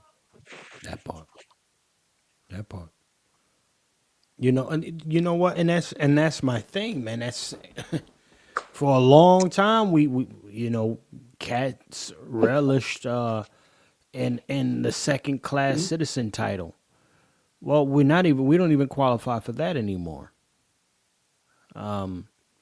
And you know why? And we don't qualify for it, but a lot of people still, we got the most millionaires. We got a lot of black millionaires now. Well, guess what? Less than 1% of those black millionaires come back to the communities where we reside to lend a hand. Oh, a flying fuck. So that's not a flex.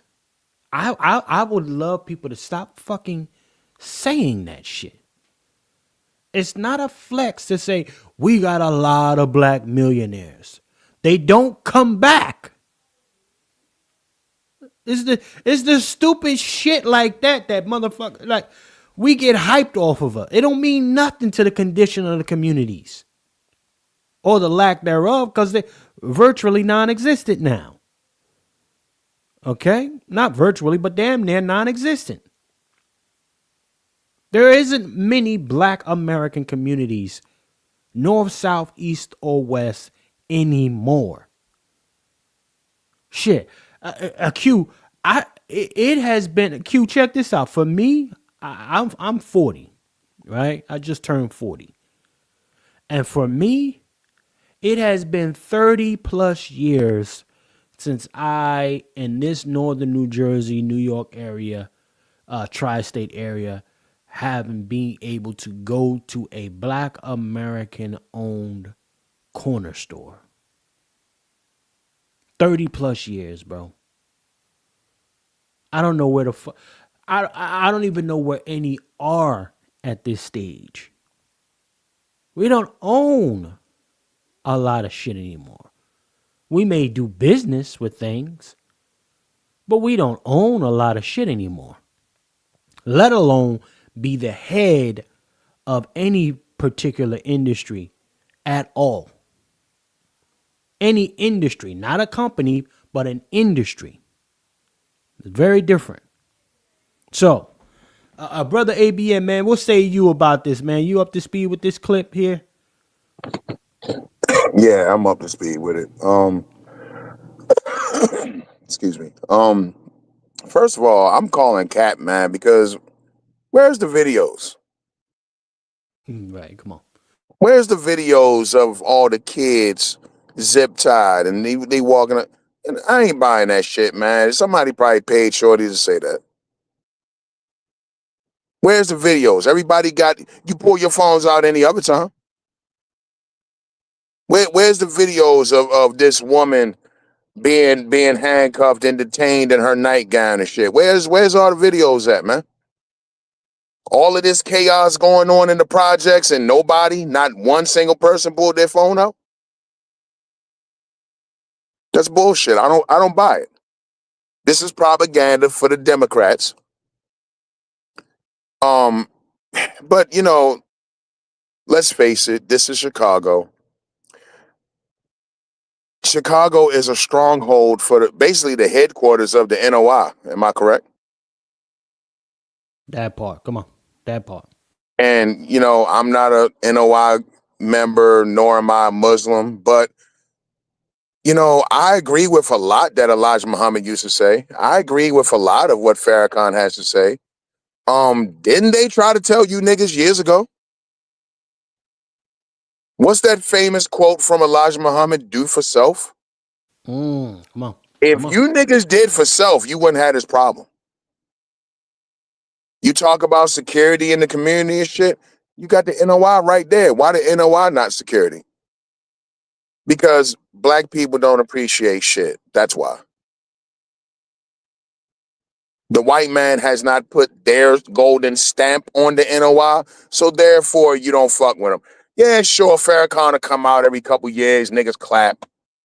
You know, he'll do a Million Man March, niggas come out and clap, right? But you don't fully appreciate him. Farrakhan been trying to tell you niggas. But you don't listen. This is what I was saying earlier when I was talking about niggas been talking forever. Yo, Doug, y'all don't listen. So now this is what you get. This is what you get. Yeah, you're under siege because you didn't listen in the first place. And it's just like Q said, why are your kids out and about at nighttime? Why is anybody out and about in Chicago at nighttime? That part. Come on. No, motherfucker, why are you not in the house?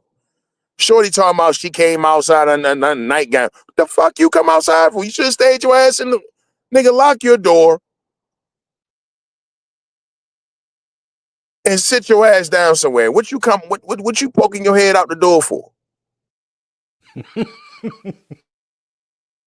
Like, what the fuck, dude? Yo, all those fucking gangs and shit. Yeah, them niggas, yo, of course they not gonna come in tiptoeing. Yeah, they looking for warrants. Of course they are. Vice lords, GDs, P-stones, who the fuck else knows what gang, what's the other shit, Latin Kings, yeah. Yeah, them niggas, yeah, they gonna come in full throttle. Nah, they not coming in tiptoeing. It's like you said, dude, lock your door, get in the house, lock your door, stay away from the doors, stay away from the windows, let them people do their thing. Nigga like me, I'd have been pointing at nigga, yeah, them niggas down there. They down there. This has been a problem in you know, not just Chicago, you know what I'm saying, LA, Detroit, St. Louis. Hold on, ABM. You said you would have been snitching, ABM. Nigga, I'd have been talking through my damn door. They down the hall. They down there, 313. Get them niggas the fuck up out of there, man. You know, come on, man. Y'all know the stories that come out them projects in Chicago. Yeah, you know I mean, I remember when I was a kid, I used to see that shit. Them stories talking about niggas is sniping niggas from the roof. I saw the story about the woman walking the kid to school and somebody shot the damn kid from the roof. The kid. Come on, man. I mean, dog, again. Yo, I can't get mad. I can't keep getting mad at everybody else in the fucking world, yo. Y'all niggas is sitting up there in NOI Central. They tried to tell you, yo, you got a problem with the white man coming in. Y'all could have had the NOI there.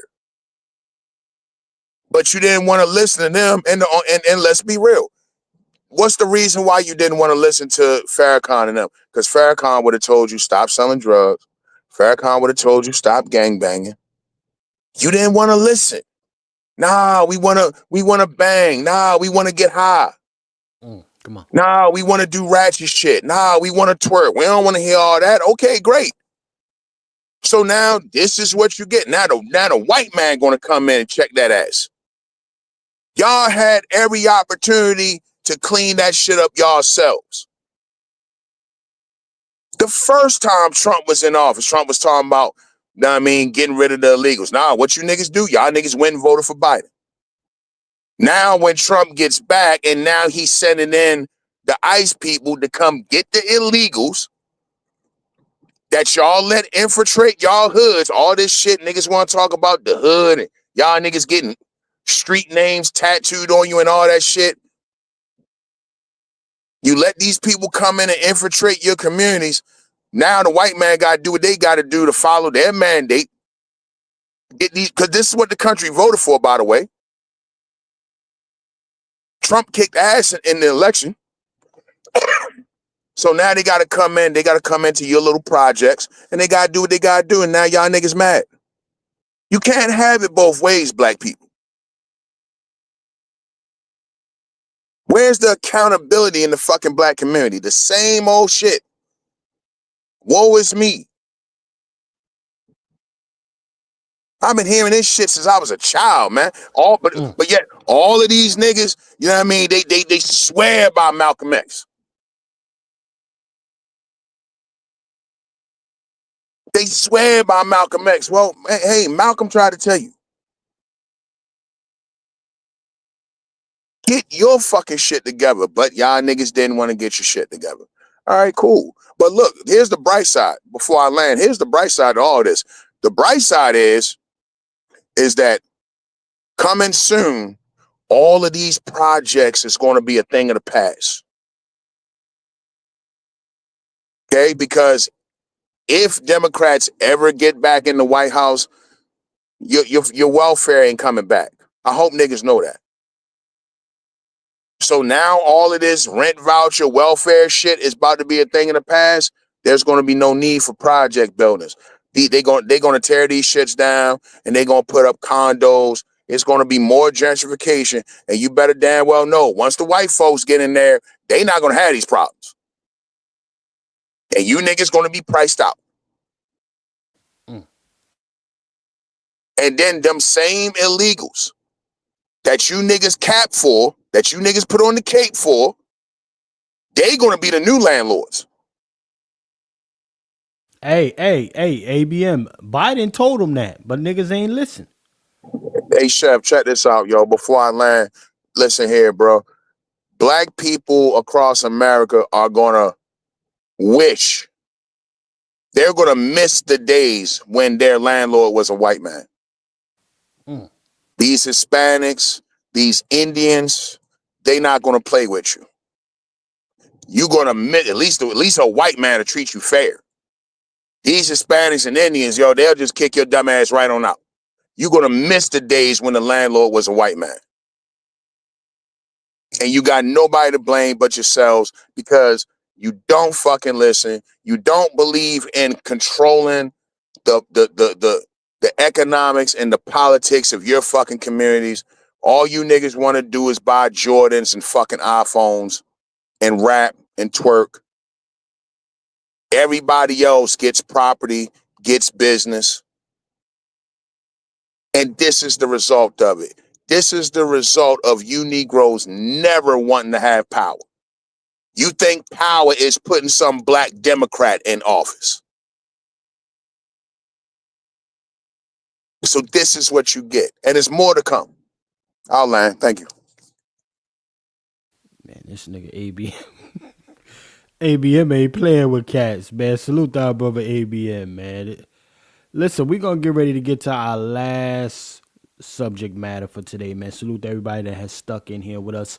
Also, if you'd like to become a contributor, $ FTS49 or the Vimeo at From the Soil. If you'd like to just put on to the broadcast today, y'all. Definitely. If you'd like to put on, you can scan that QR code right there in the corner, okay, to go right to the Vimeo, the Venmo if you'd like to make a contribution. Scan that QR code on the left. Shout out to StreamYard, making some more additions to their program. Got a lot more features here, but nonetheless, I digress, y'all. So Diddy catching 4 years, y'all. Diddy is catching 4 years. On some transportation shit, I believe. That's John. He already spent a couple months in prison, but they're gonna tack it on to the overall sentence, is my understanding. And I'm gonna go to Brother Q after we play this. So let's bring everybody up to speed. Mr. Take that about the whole 4 years. A note in a matter of moments, but right now we know this sentence has just been handed down from the judge. 4 years behind bars. Like you mentioned, defense attorneys wanted a 14-month sentence, saying that the time Diddy has already spent behind bars was adequate punishment, arguing today that Diddy's businesses and reputation have already been destroyed. Prosecutors, on the other hand, said Diddy was not sorry and that his apology was phony and that there was some serious harm done to the victims of this case. Like you said, they wanted a sentence of at least 11 years. Ultimately, we know a sentence has now been shared with the court of 4 years behind bars for Sean Diddy Combs. CB Cotton, thank you. Let's bring in now attorney Kelly Hyman, who's been on the top of this story on her podcast, and Fox News contributor Greg Jarrett. Greg, I'm going to ask you to start really quickly. What do you make of this sentence, 4 years? He should consider himself fortunate. Probation department said 6 to 7 years. Prosecutors wanted 11. 20 was the max. He does 4 less the 13 months he's already served. But I think this punishment really came down to the hideous violence. Well, we're going to stop right there with that portion, man. Real quick, Brother Q. Listen, for me, I'm going to say this on my part, and then I'm going to go to you and then Brother ABM on his final thoughts in this particular case. I think they just wanted to pin something on Diddy. There's no law against being a freak nasty, as far as I'm concerned. So because they couldn't really do the full guilty by public opinion, they had to throw something at the dude. So I don't particularly care for it. If you're gonna really do it, at least let the man be fully guilty or something. As far as I'm concerned, he's only guilty for being a nasty motherfucker. But what say you, Brother Q? What say you, Brother Q? Trumped up charges or justified sentence? I agree with you 1,000%, Chef Steve. And this is another simple way of he's getting his nigga wake up call. At the hands of a judge who has assimilated to whiteness. Right. When you look at the Diddy case, and we as content creators, a lot of people have been talking about the whole Diddy thing for the last few years, and the fact of the matter remains is that Diddy is in the situation based off of rumor, innuendo, and propaganda. Like, it's been a lot of speculation about him and all this and all that, and then this trial literally showed how he was painted to be something more than what he is, a man with access, wanting to do what he wanted to do in his bedroom. This is in this country alone.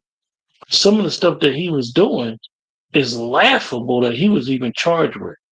Now, whether you, I, or anyone else agrees with what he was doing, that's a different story. But I'm not the morale police, and this just goes to show that I believe that this is one time that we see that a celebrity, him having celebrity status, hurt him.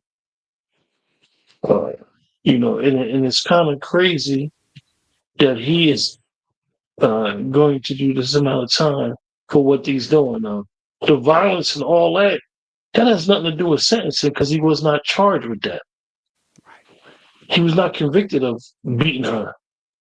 Regardless of what we think and regardless of what we've seen, that's not what he was charged with. And for them to even say that the probation department, that's what you call a PSI, when they do a report on you, they do background. When you look at Diddy had actually more mitigating factors for a light sentence than aggregating factors for a light sentence. So I don't even. I believe. I'm calling bullshit on the probation department of the federal system because no way in hell they should have been trying to get him to be doing 8 to 9 years. What's that based off of? It's not. It's not. He don't got aggravating factors. He's not. He hasn't been convicted of a bunch of crimes. He hasn't been, as they would say, a degenerate in society. He's been somebody who should have a lot of mitigating factors to mitigate the severity of the sentence. So it's going to be interesting going forward. I'm quite sure his lawyers are going to put in an appeal for the conviction, the sentence. The sentence is it's a little harsh. If you know what's going on right now in the federal system, the sentence is a little harsh. But it is what it is, man. You know, this is an opportunity for him to realize, though you may get to the pinnacle of success in whatever you do, you got to realize where you are and you got to move accordingly. Why am I playing with that? Nah, that's a whole fact, brother Q. You know, we're looking at us again. I think about the domino effect that something like this has on our community, right? It only starts with one, and this sets precedents in other ways. Okay, and this guilty by public opinion shit is not a good look for us Black Americans. It's not a good look at all. So, you know, it doesn't mean well. I just see the walls closing in on our community, man. But I'm gonna go with brother ABM, man. ABM, your final thoughts on this Diddy case, man. A justified sentence or just a jokes, man? What say you? Let me say from the outset that I'm not a fan of Diddy. I always blamed him as one of the catalysts for the downfall of rap. I was a Suge Knight guy. Mm-hmm. I was so happy that Suge Knight called him out of the Source Wars that year. I never thought Diddy was particularly talented. He can dance. But he never wrote a song, never made a beat, couldn't rap, couldn't act. He was just a grift off other people's talents. And he's another one of these Black people in the music business that purposely chose not to pay people what they were worth. As much as Black folks bitch and complain about how they were treated in the music business in the 50s, 60s, 70s, niggas in the 90s started doing the exact same shit they was bitching about, right? That's a whole fact. Whole fact. So Diddy was one of them. So when he got locked up and all this shit, you know what I'm saying, I really didn't care one way or the other because Diddy's another one of these filthy rich Black people who choose not to do shit. When's the last time you ran across somebody Diddy hired? You know? But having said all that, here's the thing.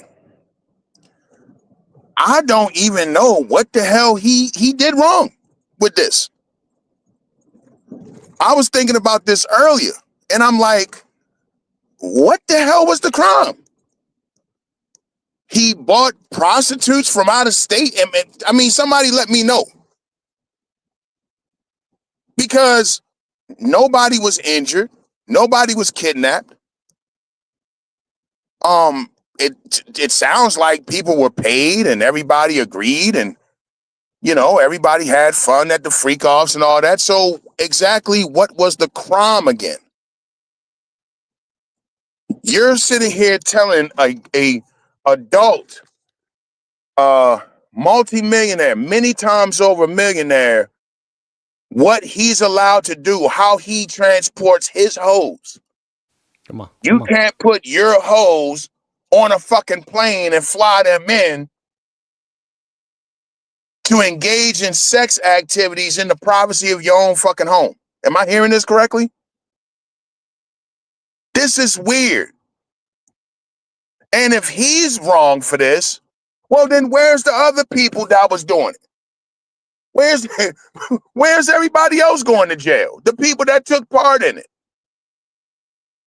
This shit is stupid to me.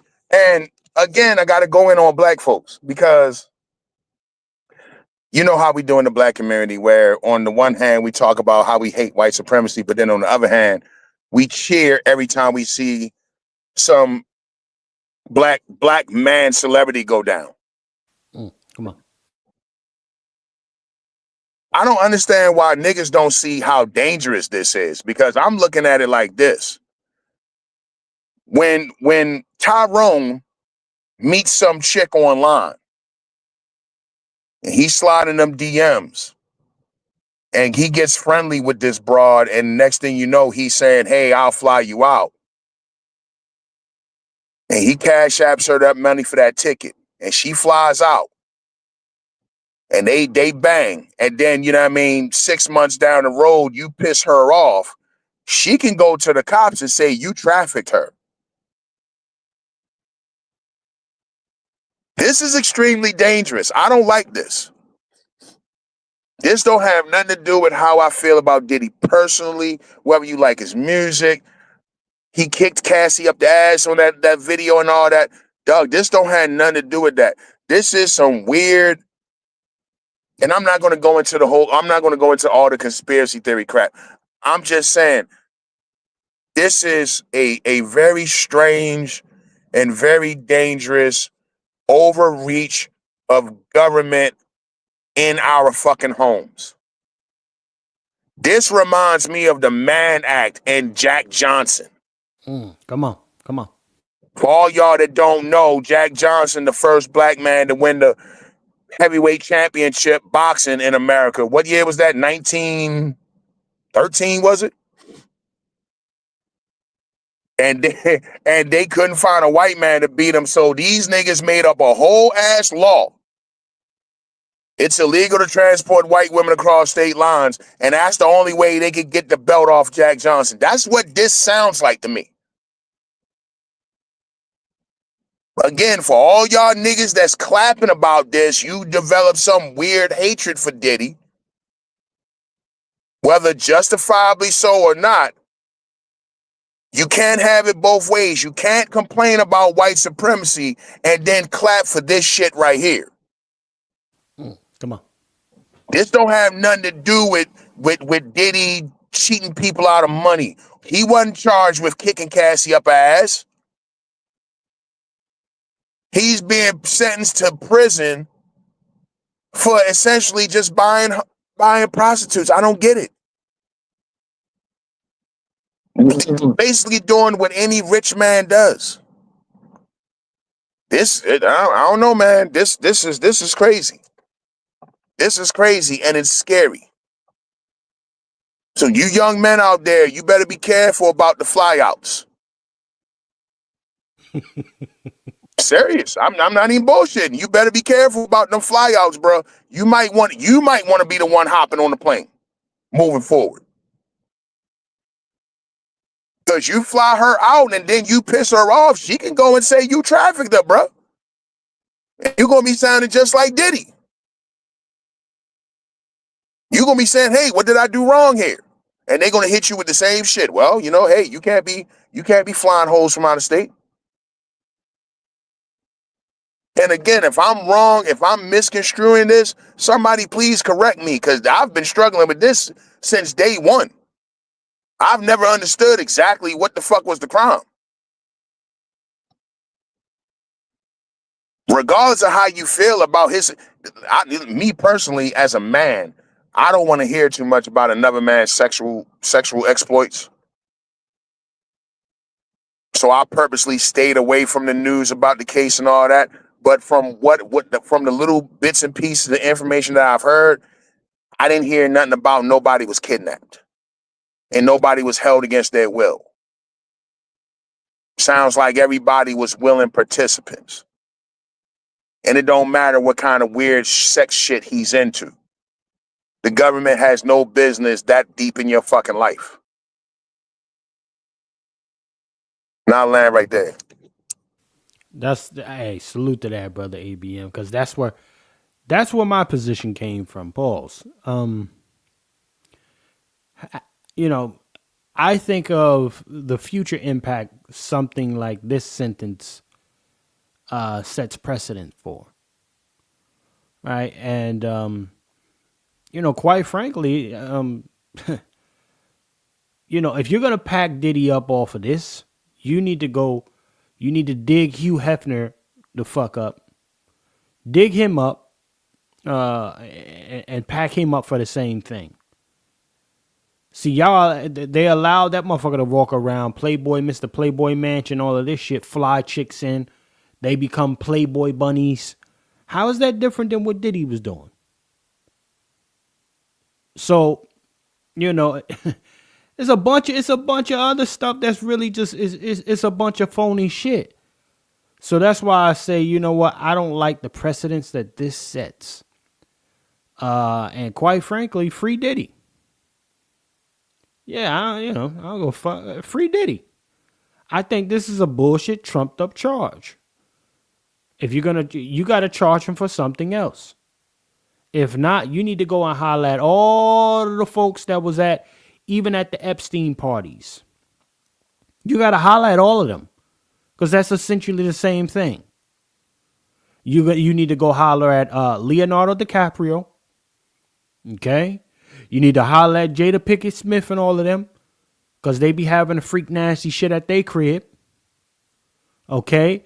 You need to go holler at what's dude? Willie you're gonna go holler at what's the dude? All the Hollywood executives. Holler at every last single one of them, because that's what they're doing.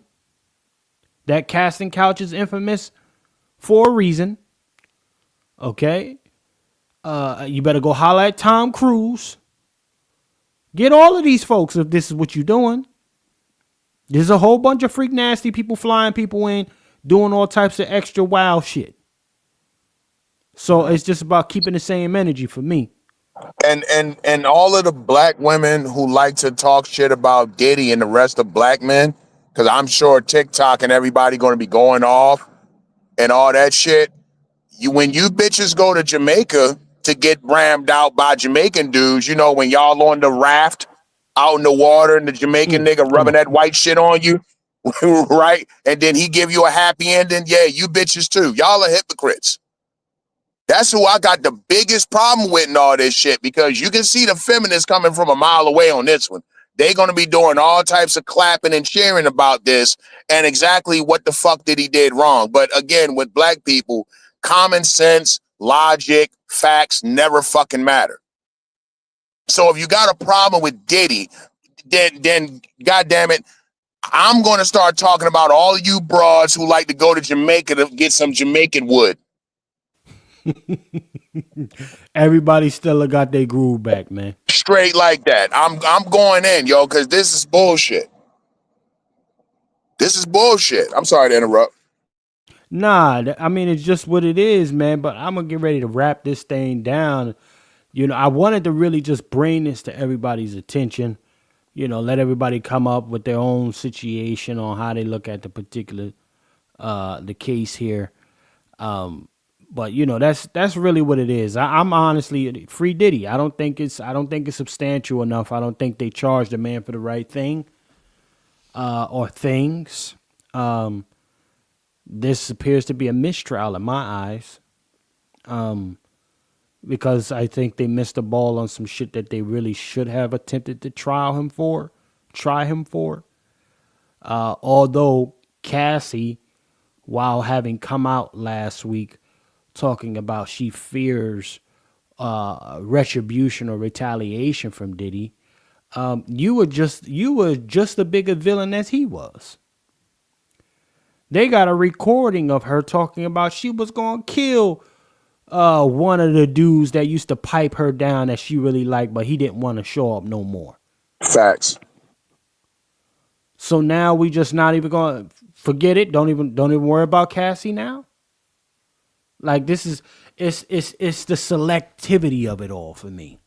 I think this is very strategic. I think this is a target to be put on all black men's back, young or old, successful or not.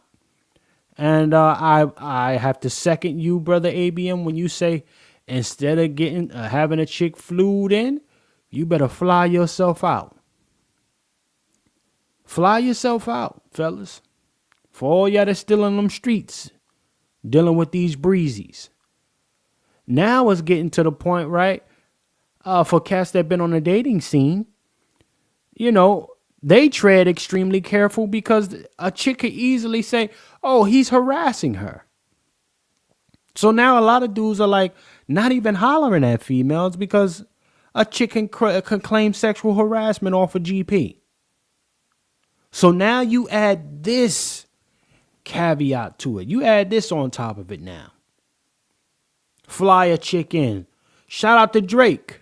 Drake, you missed the infamous flying chicks in on your private jet. Let's see if you keep that shit up now. Let's see. Look, I wouldn't be surprised if this was to set Drake up and people who do shit like Drake do.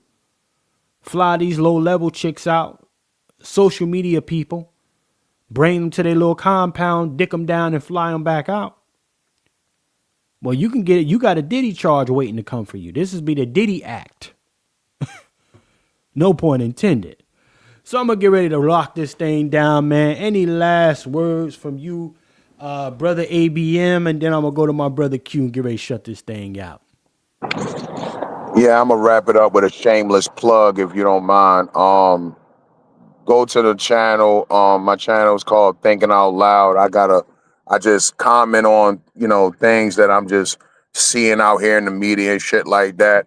I got 3 videos up so far. One is about Charlie Kirk. The other one is about the Travis Kelce and that black chick that won't leave him the fuck alone, and everybody keeps talking about that. And then the black girl from PG County that got chopped up by the illegals. And I'm gonna make a video tomorrow about this Diddy thing because I'm gonna have to go in on this.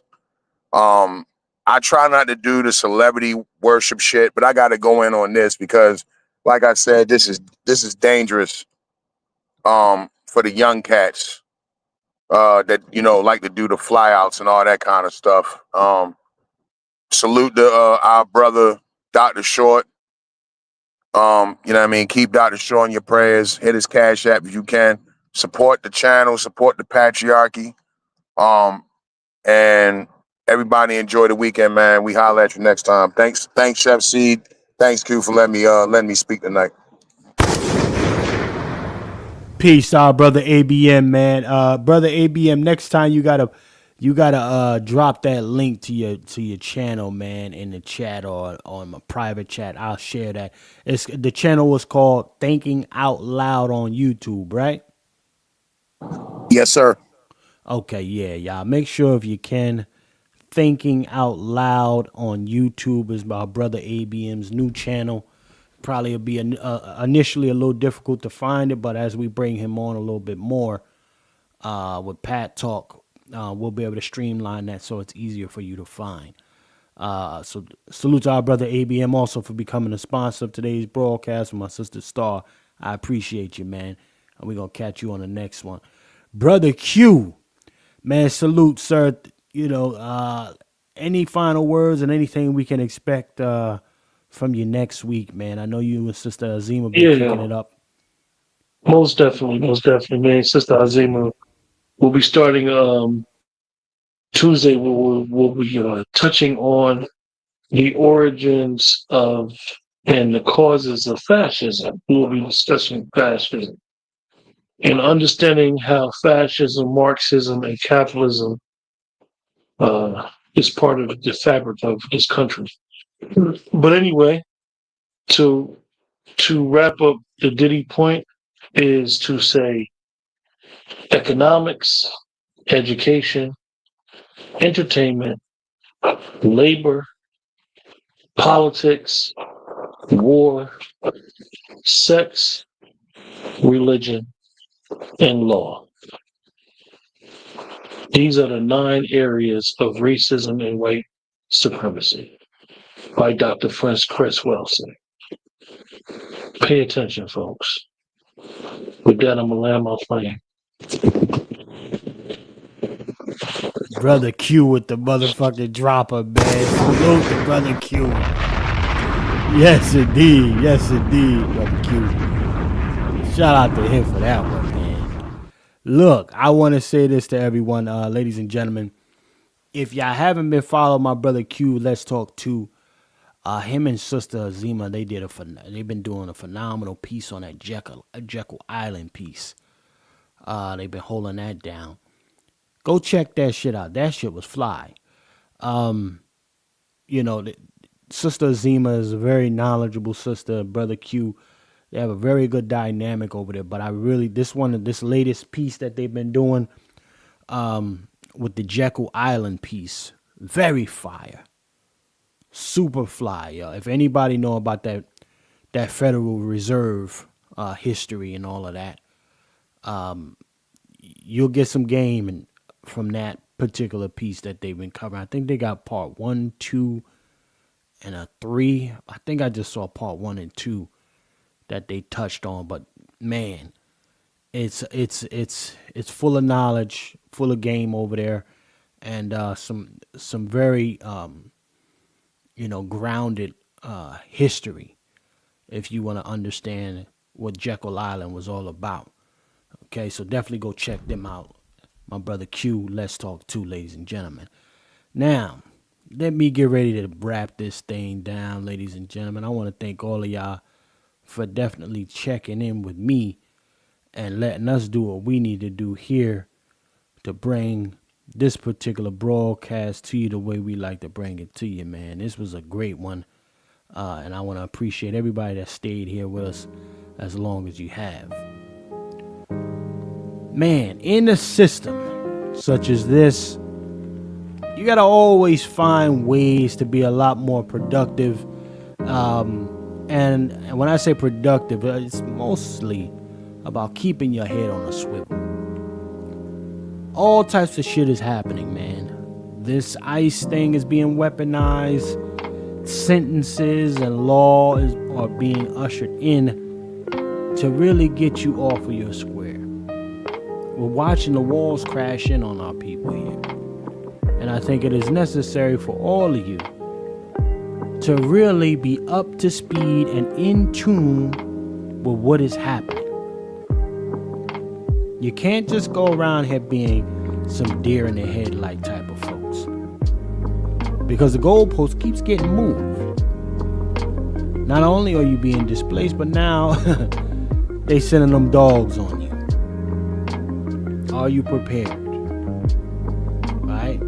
Mentally, physically, and financially to make the adjustments necessary for the survival of you and your family. It's really going to be up to you. So with that being said, ladies and gentlemen, I want to thank everybody for joining us here today. I also want you to keep in mind that we have all our other alternate platforms, but before we tap all the way out, let's be very clear about something one more time here, ladies and gentlemen. Okay? My brother Wolf. Stack you hard, fool.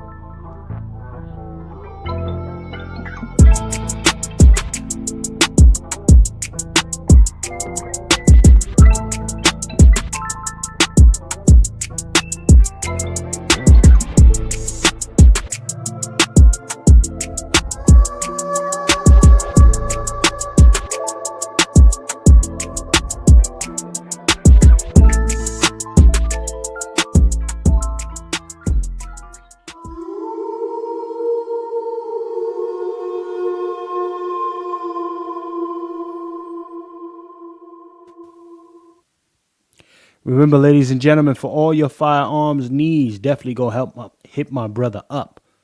Brother Juan J. Johnson, LWFtraining.com for all your firearm services, ladies and gentlemen. Make sure you hit him up because he believes that there is a lone wolf in all of you. And with that being said, ladies and gentlemen, Remember, in a system of white degeneracy, you stand for nothing, you fall for anything. My name is Chef C, and I'm out of here.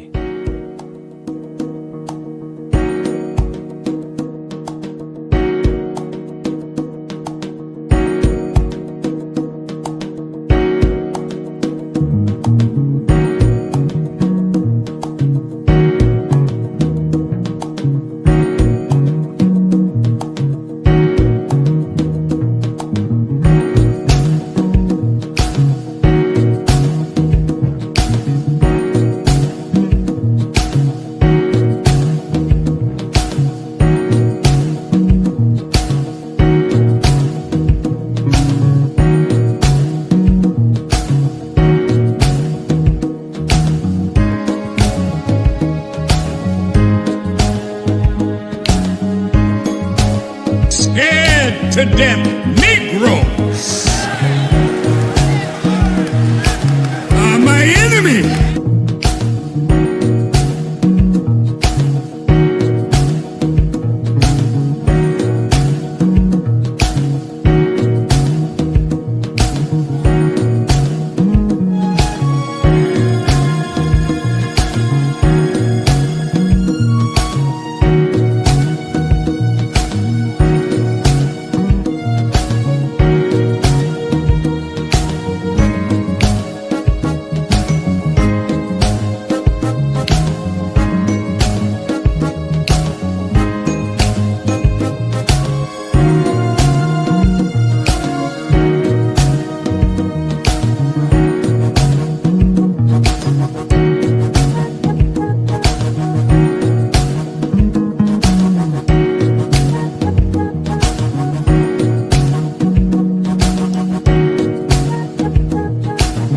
Scared to death Negro